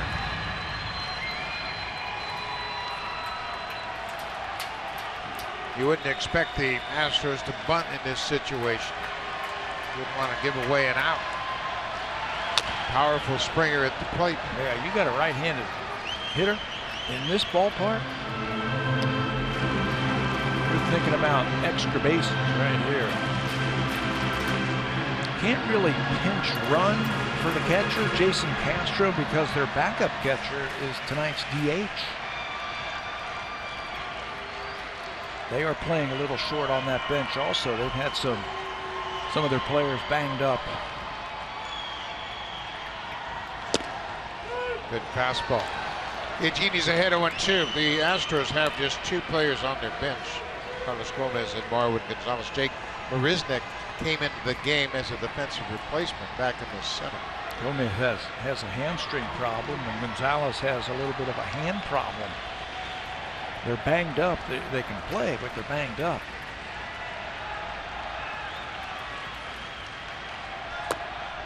The Astros plan on having Gomez play tomorrow. A.J. Hinch suggested that he will be ready to get back in the lineup tomorrow. Alex Bregman on deck, the rookie third baseman.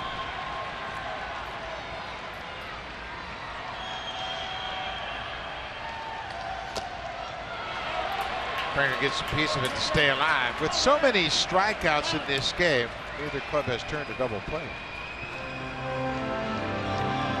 Hasn't been a lot of base runners with all the strikeouts.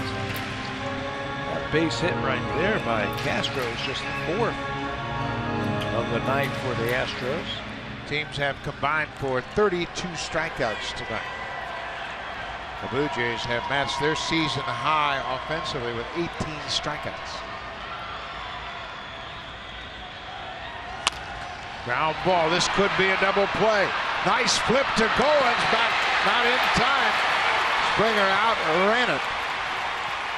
Boy, Travis made a very nice shovel flip to Goins coming across the bag, but Springer runs so well he was able to leg it out. Yeah, if it was a little bit closer to the bag, maybe under the glove of Biagini, the flip a little bit high where he's got to reach for it, and that slowed him down just a little bit. And you mentioned Springer can run. He gets to the base right before the ball. Now he's got a stolen base in this game. Did that way back in the 1st inning. Got to figure that he's going to be off at some point here. Biagini has allowed 5 stolen bases this season. He's been on the mound when they've caught just 1 base stealer. So base runners are 5 for 6 with Biagini on the mound and stealing bases. Springer's stolen base back in the 1st was his 7th.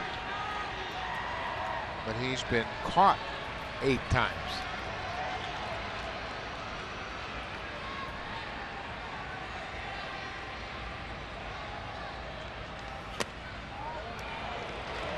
Pretty good looking pitch. Martin held it for the umpire, Brian Blakely, to get a good look at it.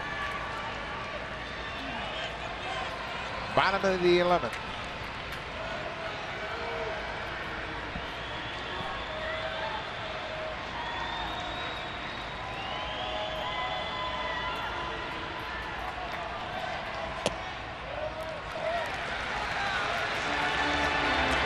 Two balls and a strike to Alex Bregman. He is 0 for 4 tonight. He's 1 for 26 in his young big league career. Boy, they might start that runner at first base. They're ahead of the count. Guessing fastball. Not going. Bregman swings and misses.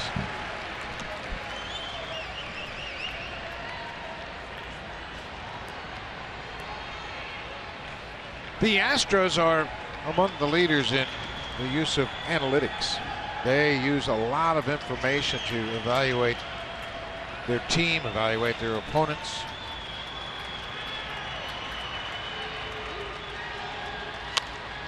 Popped into the seats. The reason I bring that up is when they talk about Alex Bregman, the third baseman. Yeah, he's 1 for 26, but they say, well, you know, he's got a good exit velocity coming off his bat. It means he's hitting the ball hard and hitting it tough luck. When he's hitting it? Yeah, good exit velocity. Got to hit it. He's still got to get a hit. Yeah, he's got 1 hit, 26 at bats. Still got to hit it.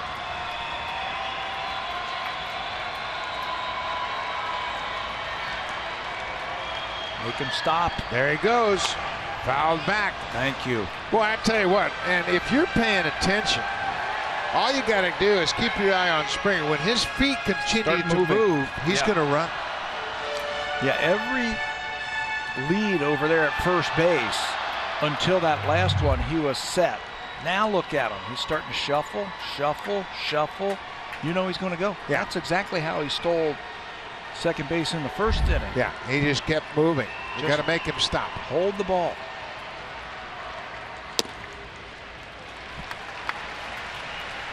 Full count. Bregman struck out when Springer stole in the first. Martin made a strong throw, but Springer had a walking lead and had a great jump at first.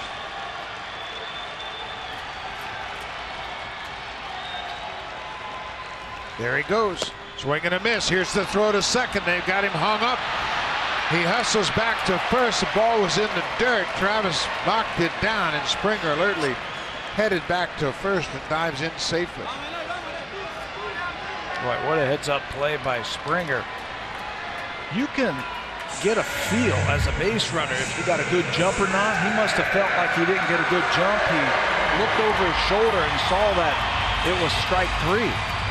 Puts on the brakes, makes a U-turn, and gets back after that ball short hop. Devin Travis. So instead of a strike him out, throw him out, they've got their best hitter at the plate and one of their fastest runners at first base.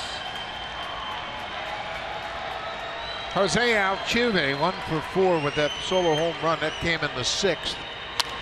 He goes after the first pitch. He's very aggressive. Loves to swing at that first pitch, especially a fastball.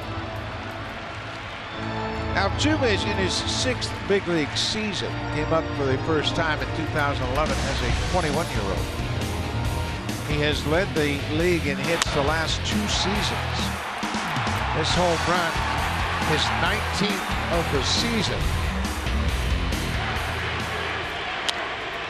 Popped up over near the Astros dugout. Smoke will get there, and that ends the inning. Joe Biagini with his 2nd strong inning of relief. We're headed to the 12th.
Tuesday nights with the greatest superstars in sports entertainment. WWE SmackDown Tuesday nights on Sportsnet 360 and Sportsnet Now. Now, back to Buck and Pat. Thank you very much, Barry Davison, for a 2nd straight day. The Blue Jays are playing at least 12 innings. They played 12 innings yesterday. 3 out of the last 6 games, they have played 12 innings. That's a lot of ABs. That's a lot of pitches thrown by the bullpen. Well, I think you made a great point earlier about the fact that everybody's trying to win this game with one swing of the bat. And you got to get back to having good approaches. Get a pitch, drive it, get on base, put some hits together. Blue Jays have 6 hits. The Astros have 4 hits. Everybody's trying to be a hero. That's why they have racked up so many strikeouts. It'll help to get that first batter on base here.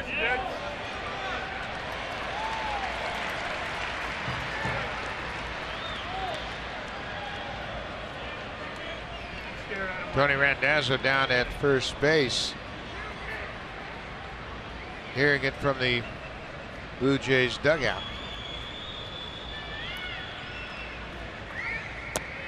Breaking ball.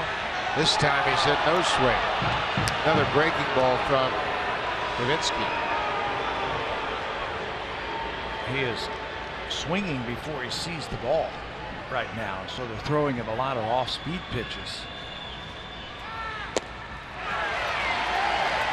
Kevin Pillar strikes out.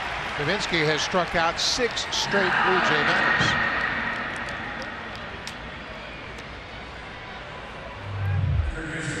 You can see why they like him. He's got length. He can pitch long. He's made 4 starts for the Astros this season.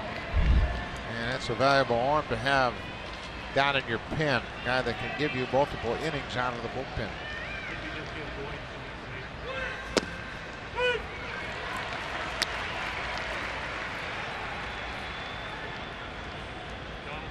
Blue Jays are 4-7 in extra inning games.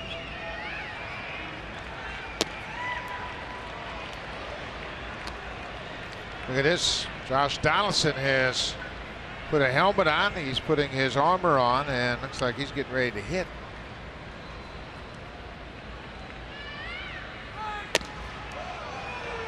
He's going to hit for Ryan Goins.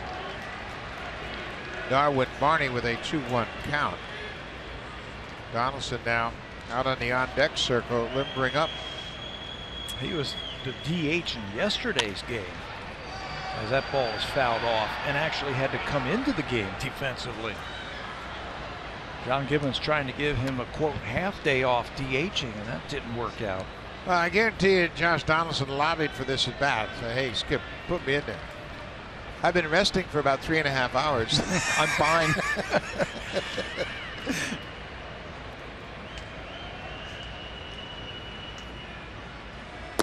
Breaking ball off the plate.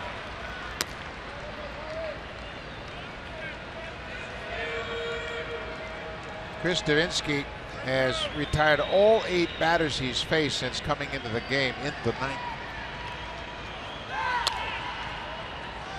And he has 6 consecutive strikeouts, a string that's alive with Darwin Barney battling with a full count. First batter he faced was Ryan Goins, who grounded out, and there was a fly ball, and everything else has been a strikeout. Putting up a battle.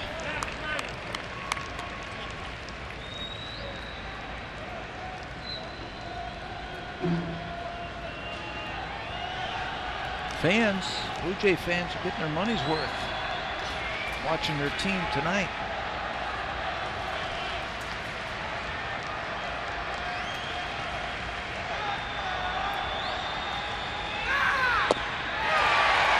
Another strikeout for Davinsky. That is 7 in a row. Chris Davinsky has really slammed the door on the Blue Jays hitters. He is 25 years old, originally signed by the White Sox. And you look at the best ERA in the American League among rookies, Ryan Dahl of Oakland and Chris Davinsky at 235, and you can see why. He's been impressive. 3 pitches that he's throwing over at any time in the count. Here's Josh Donaldson pinch hitting for Ryan Goins.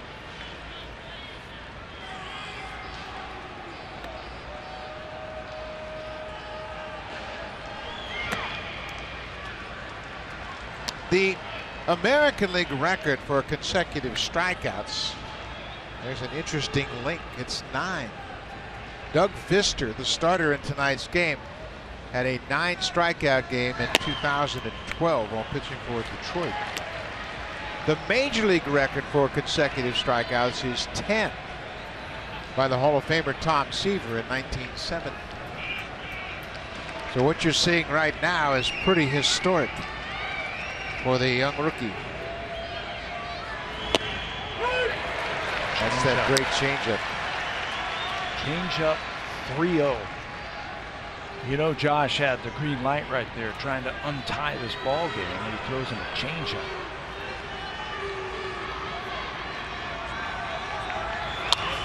Foul back. Donaldson, 298 for the season. That's an average, and he's closing ground quickly on another MVP season. 25 doubles, 5 triples, 25 home runs, and 74 RBIs. He and Altuve are in the conversation.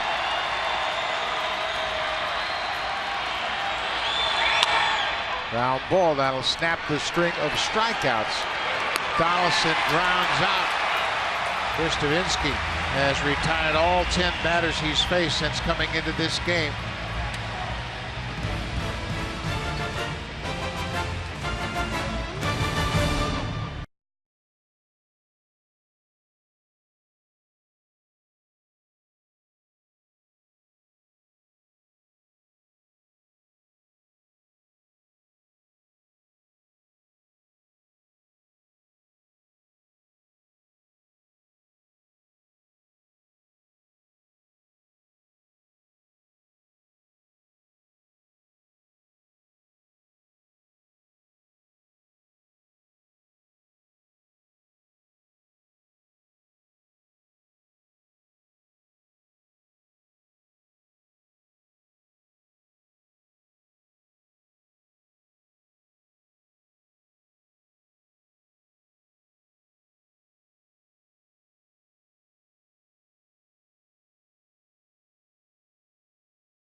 Twelfth inning, and it's easy to forget that Marcus Stroman was terrific in the start tonight. He set a career high with 13 strikeouts, and Pat, he had everything working. He had it working, the slider, the curveball. He was throwing the fastball with good movement in on the hands underneath the bat of Colby Rasmus.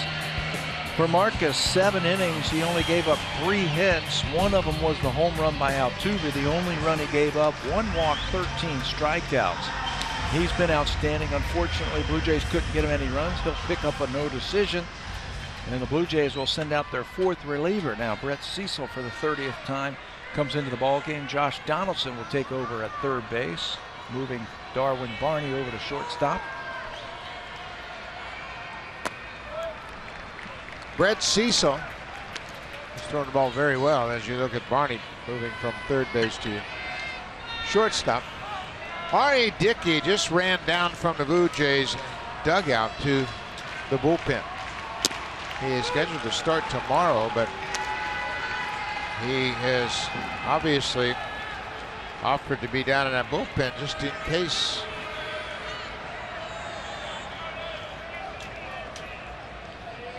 Correa 0 for 3 with a walk.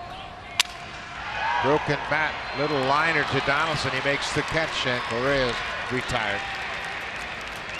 Now, here's the thinking why R.A. Dickey is down in that bullpen. Jason Gurley's thrown a lot lately, so you got to figure that he's down for tonight.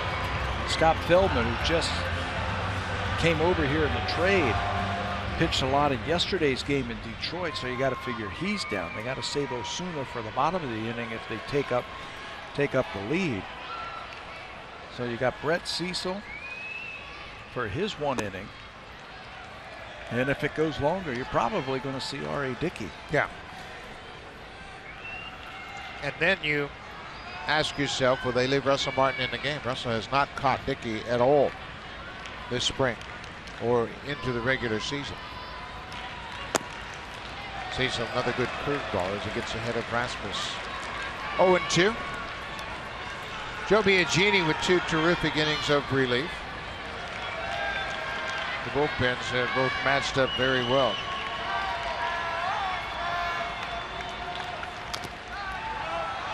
Rasmus foul tips it.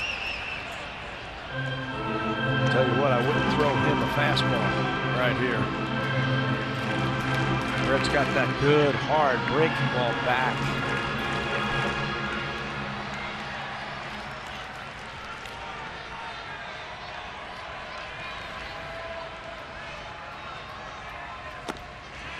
There's another breaking ball for the strikeout. Rasmus is tagged out at home plate. He strikes out for a 3rd time tonight. Boy, Cecil's got that great curveball back to the out. And that's been the difference.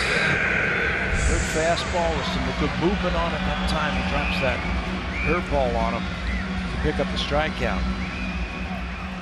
Last time up, Evan Gattis was trying to untie the game with a home run.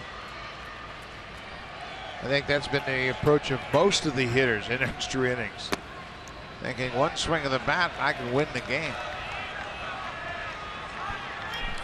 That has led to 36 strikeouts in this game. 20 from the Blue Jays.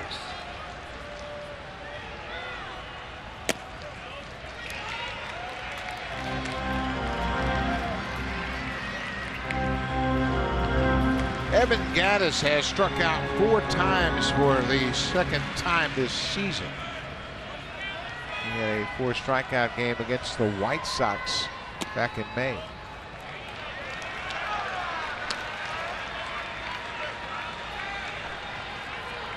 (3-0).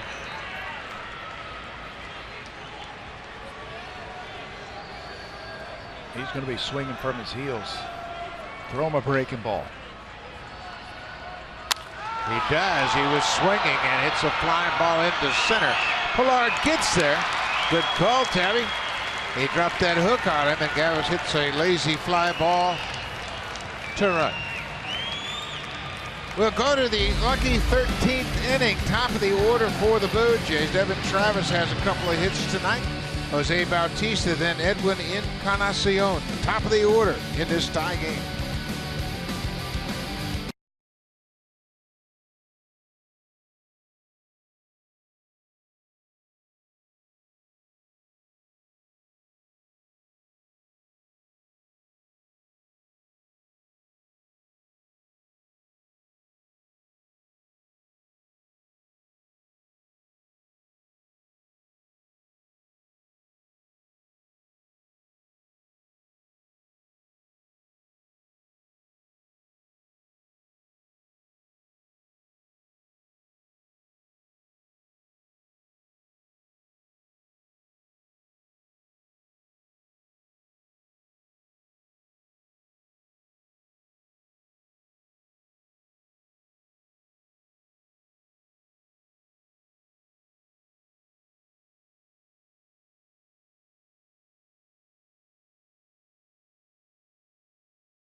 We are in Houston, Texas, taking on the Astros in the first game of a 4-game series. The Blue Jays trail the Baltimore Orioles by a half game, and this man has been quite impressive, Chris Davinsky. Since coming into the game, he has not allowed a base runner.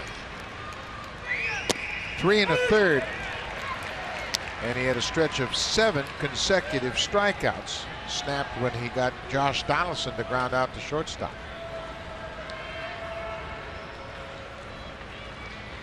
He gave up a big home run in his last game in Detroit. That was a game winner for the Tigers. I think it was Tyler Collins took him deep in that game. Blue Jays looking for something like that here. That changeup's been great, hasn't it? Yeah, it sure has. And you can see why he can start, because he can throw that changeup for strikes.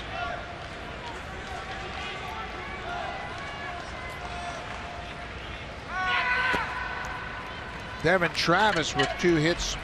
This is his 6th plate appearance. And he was 2 for 5 to this point.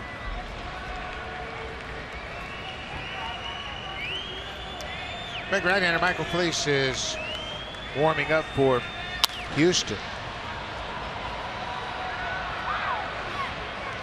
That is the second time that we have seen a player slipping at home plate after they made contact. Did you see Altuve slip on his home run? His front foot gave way. Devin Travis swings, and his feet give out from under. And I wonder. You know what it is? It's the combination of hard clay and those rubber spikes. Not digging in. Broken bat, little pop up to Altuve at second. One away here in the 13th inning.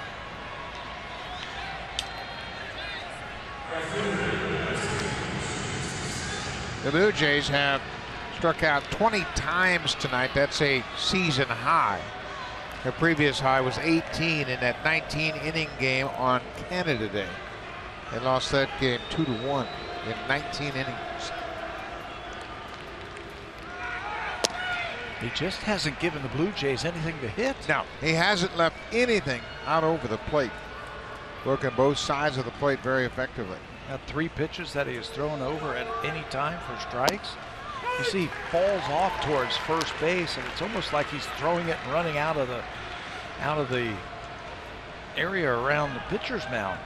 Blue Jays are having trouble picking that ball up. There was a pitch to hit. Popped up behind home. Jason Castro is there and makes the catch. 2 pop-outs here in the 13th. Now he can be really careful. 2 outs, nobody on with Encarnacion. Didn't give him much to hit last time when he struck him out.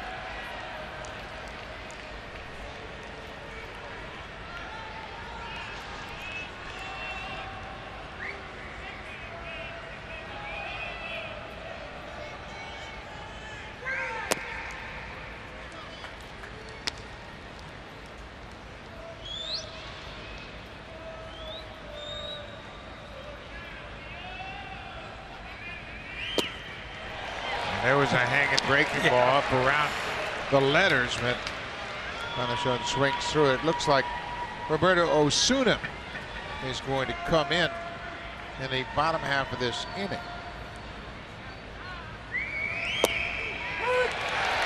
Brett Cecil retired the side in order in the 12th.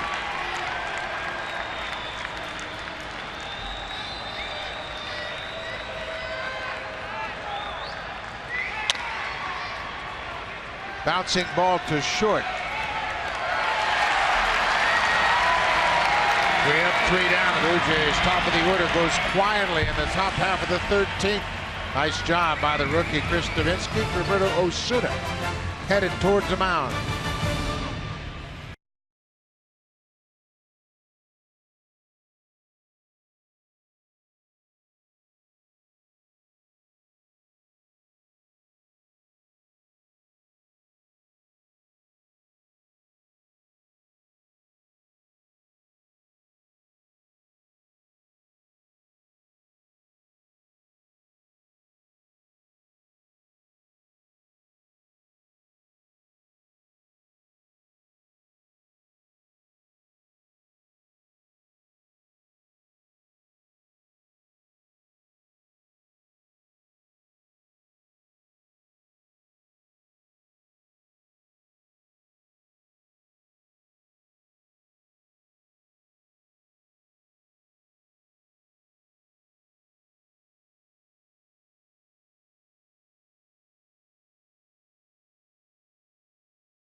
To the bottom of the 13th, a very patient Ken Reed and Ben Ennis are suited up back at Sportsnet, ready to take you for Sportsnet Central. They'll have all the details on all the trades made today, and there were many of them. But for now, we go to the bottom of the 13th, and we send you over to Buck Martinez and Pat Tabler. Thank you very much, Barry Davis, and you're hanging in there with a lot of energy in your voice. That's a good thing. Lots of trades, lots of things to be broken down. The Blue Jays got 3 players this afternoon. They got Scott Feldman, Mike Bolsinger, and Francisco Liriano. And here is Roberto Osuna coming into the ball game. Brett Cecil worked a clean in.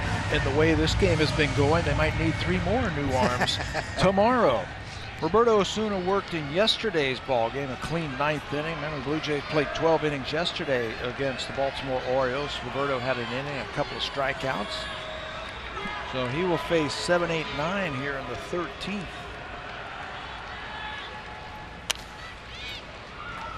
Jake Marisnick getting his third appearance. He came into the ballgame defensively in the 7th. Osuna threw 15 pitches in his inning of work yesterday.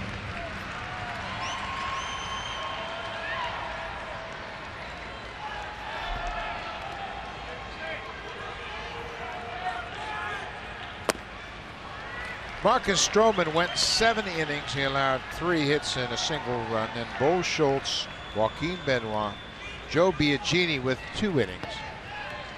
Brett Cecil an inning, and now Roberto Osuna.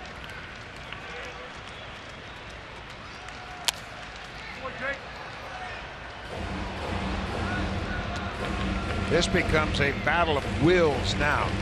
You play this long, nobody wants to lose, obviously. Yeah, you keep telling yourself, hey, if we're going to be out here, let's win it. These are the games where home runs or errors end up winning or costing you a game. Ground ball underneath the glove of Travis into center. Marisnick is aboard. A 2-strike base hit for Jake Marisnick. And when you talk about wills, you just have to keep focused in the game. It's been out here a long time. That ball underneath the glove of Travis and into center field for a base hit. You just have to stay focused, keep pushing yourself through it. It's going to be interesting see what they do right here with that leadoff runner on base. Marisnick has 6 stolen bases. He's been caught 4 times. He's got a big lead at first. Not running, they show bunt, and Tyler White bunts right through it. The Astros have used the sacrifice just 19 times. They have 19 sacrifice bunts. Tyler White does not have a sacrifice. And it showed on that first attempt right there. The first thing you want to do if you're asked to bunt is bunt a strike. That ball looked like it was off the plate.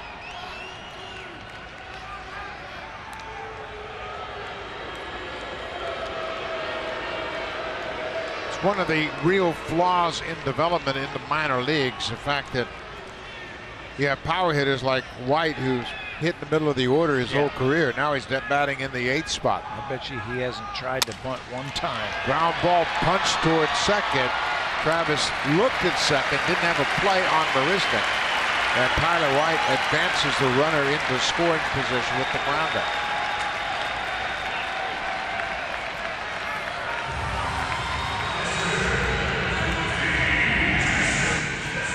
That's the first runner to get to second base since this game was tied up by Russell Martin in the 9th inning by either team. That's how good the pitching has been in extra innings. Russell Martin out to go over the signs of the runner in scoring position. Now when Barney began the game at third base, he's now playing shortstop. Marisnick has good speed at second. Jason Castro singled his last time up.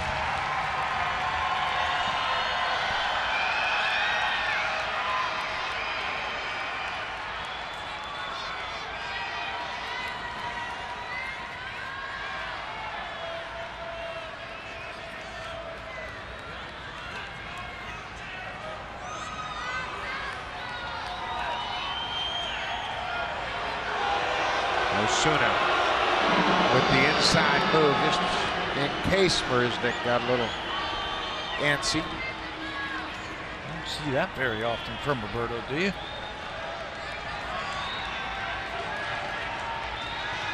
Castro with his first at bat against Osuna. He loses the bat, goes all the way back to the backstop.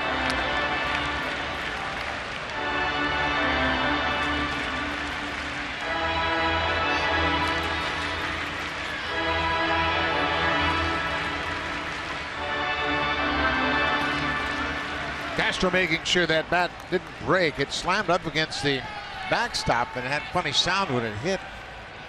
But he's confident it's okay. Bottom of the 13th. Jake Marisnick with just the 5th Astros hit of the ball game at second base now.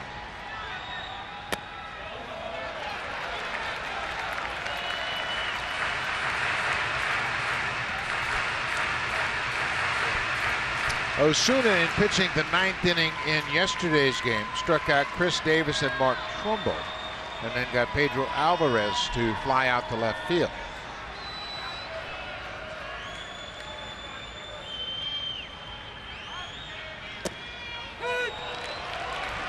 He doesn't look nervous, does he? He doesn't get nervous. He relishes these opportunities, obviously, for a youngster. He's just 21 years old. He's very confident. Very composed.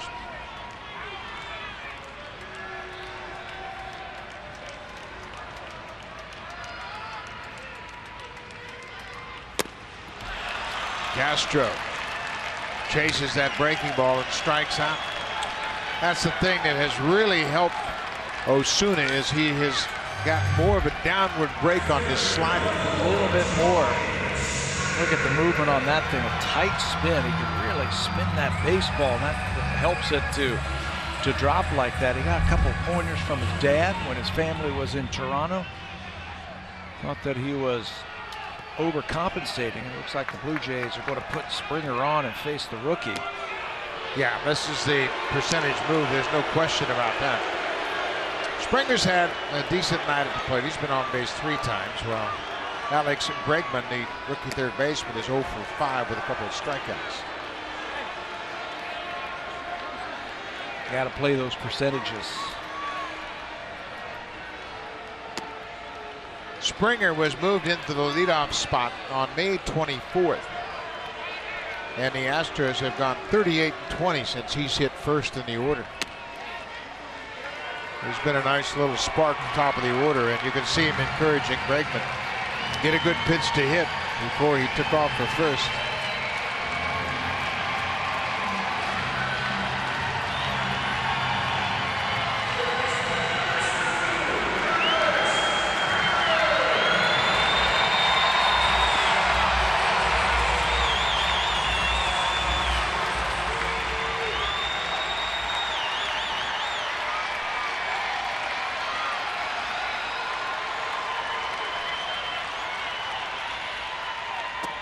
.22-year-old Alex Bregman played his college baseball at LSU.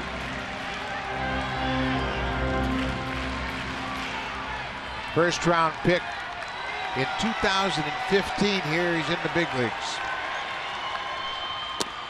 And he's behind 0-2. Couple of tough sliders right there. Got his first big league hit yesterday.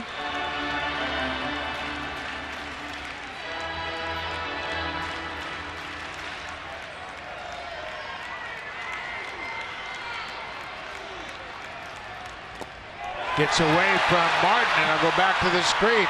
Marisnick moves to third. Springer to second. Obviously, the only man that counts is Marisnick. Tried to overthrow that breaking ball and bounced it into dirt. Going for the strikeout.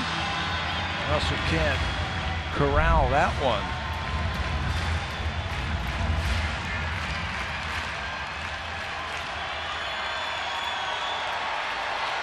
Bregman is 0 for 5. He's behind 1-2. Osuna strikes him out. The Astros leave base runners at second and third Another strikeout. 2 for Osuna in the inning as Alex Bregman strikes out for a 3rd time. Going to go to the 14th in this 1-1 game.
Houston Astros as Michael Feliz comes on to make his 30th appearance of the season. He's got a good luck charm. He's 6-1, but his ERA at 4.37. Look what the right-handers are hitting against him. Just 180. 6th relief pitcher of the night for the Houston Astros. And you say, well, we're getting down to the guys who can't really pitch. Now, 66 strikeouts in his 45 and a third innings this year. That is 3rd among American League rookies, those 66 strikeouts and just 15 base on balls. Another guy who can come out there, he's got a good fastball and a good slider. Guy can come out of that bullpen throwing hard. Michael Saunders to lead things off for the Blue Jays. Gets a fastball on the first pitch. How about Chris Davinsky? What an effort. No hits, no runs, no walks, 7 strikeouts, 4 innings of relief. 4 1/3. Didn't allow a base runner. He closed out the 9th inning when he came in relief of Will Harris, who was charged with the blown save as he gave up the home run to Russell Martin.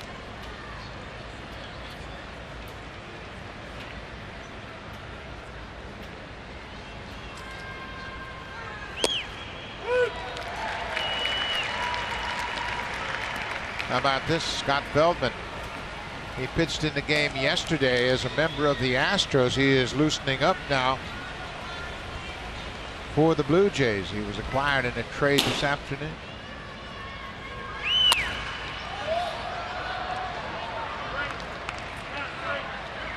Feldman was very excited about the trade. He has a lot of former teammates on the Blue Jays right now. And there were a lot of familiar faces when he came across the diamond and joined the Blue Jays in their clubhouse.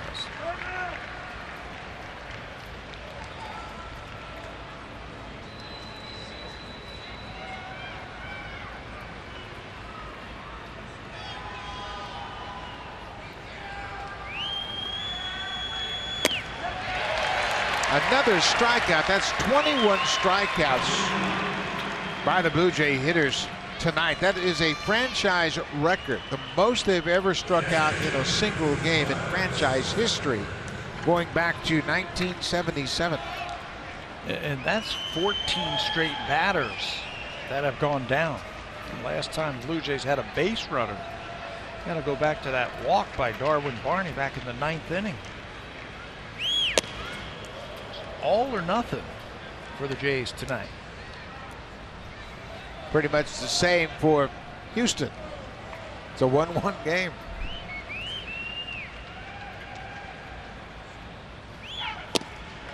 Breaking ball in there. The pitchers have had the upper hand all over baseball tonight. There are only 8 games on the schedule. Kansas City got a great effort from Danny Duffy tonight against Tampa Bay. Duffy, 8 innings of 1-hit ball. He struck out 16. Out in Seattle, the Red Sox and the Mariners are locked in a 1-0 game, top of the 8th. Those two teams have combined for 6 hits, 3 apiece. The Mariners and the Red Sox, two of the better hitting clubs in baseball. Very good hitting ball clubs. It's a high fly ball to center field. Marlins retire. Let's check in with Hazel May.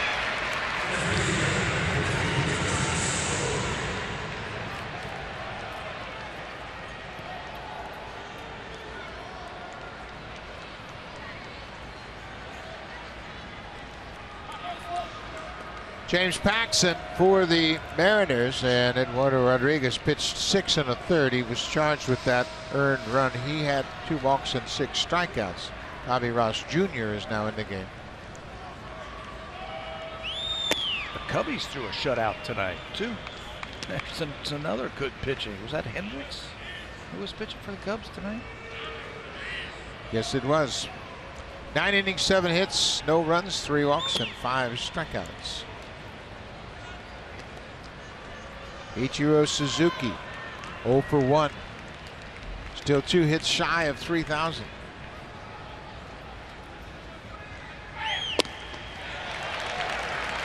Justin Smoke, he has struck out 3 times. Jason Grilli, he has grabbed a baseball and joined Feldman.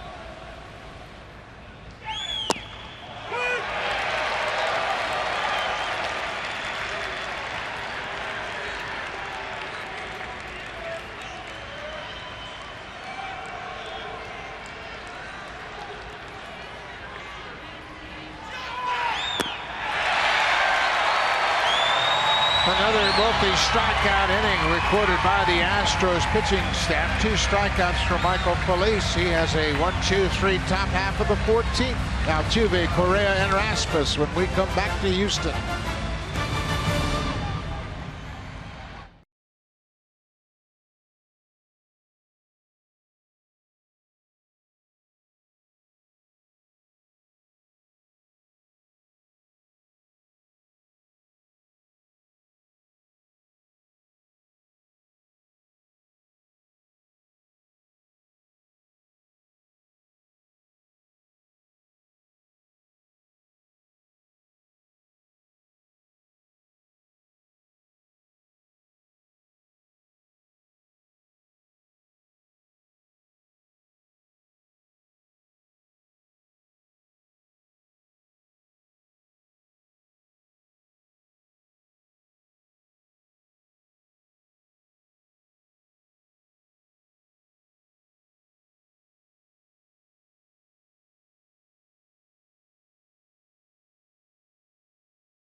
Player that wakes up in the morning playing for one team pitches against his former team later on that same day. That's the case with Scott Feldman, who was acquired by the Blue Jays this afternoon.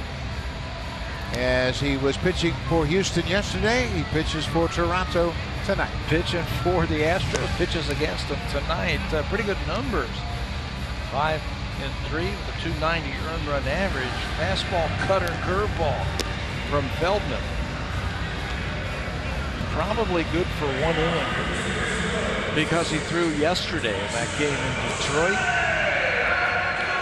And now gets a chance to face his former team, and wouldn't you know it, he's going to face one of the best hitters in all of baseball in the 14th inning.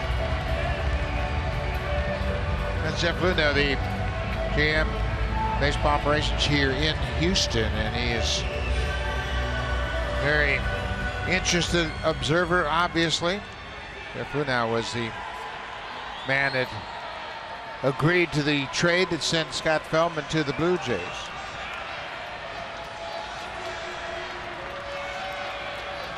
Jose Altuve, 1-for-5, takes a first pitch breaking ball from his former teammate.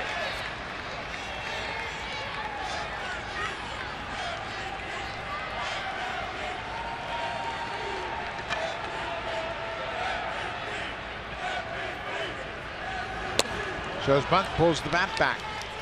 These two teams have combined to strike out 40 times in this game. We are in the bottom of the 14th inning.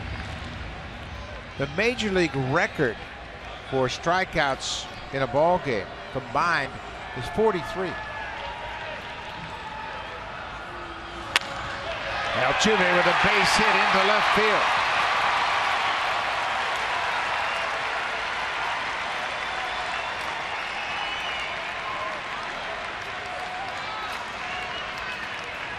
So Altuve with the leadoff base hit, he's a threat to run.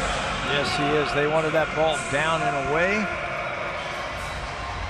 And the ball ends up and in on Altuve. Pulls that ball into left field. His second hit of the night, and he's got 25 stolen bases. So you got to figure he might be on the move. So it's been caught 4 times. There's a fly ball deep to right. Bautista on the run. This ball is off the wall. Altuve's going to come around third. Here's the relay from Travis. That's the ball game.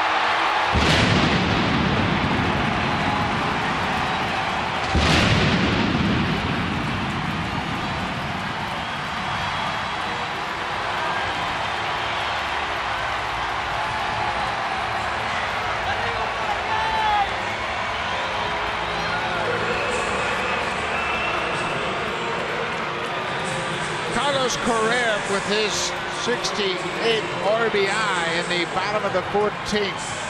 Altuve singled, Correa hit a double, and the Astros walk off the Blue Jays. The 6th time the Blue Jays have been walked off this season. You know, we started this broadcast talking about how tough it's been for the Blue Jays to win in this ballpark. That's 8 in a row now that they've lost. It took them 14 innings. A lot of good things for the Blue Jays tonight, but unfortunately they get walked off by the Astros.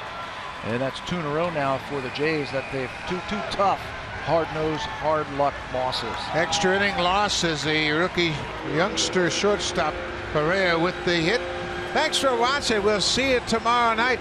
Stay tuned. Here's Sportsnet Central. Ken Reed and Ben Ennis.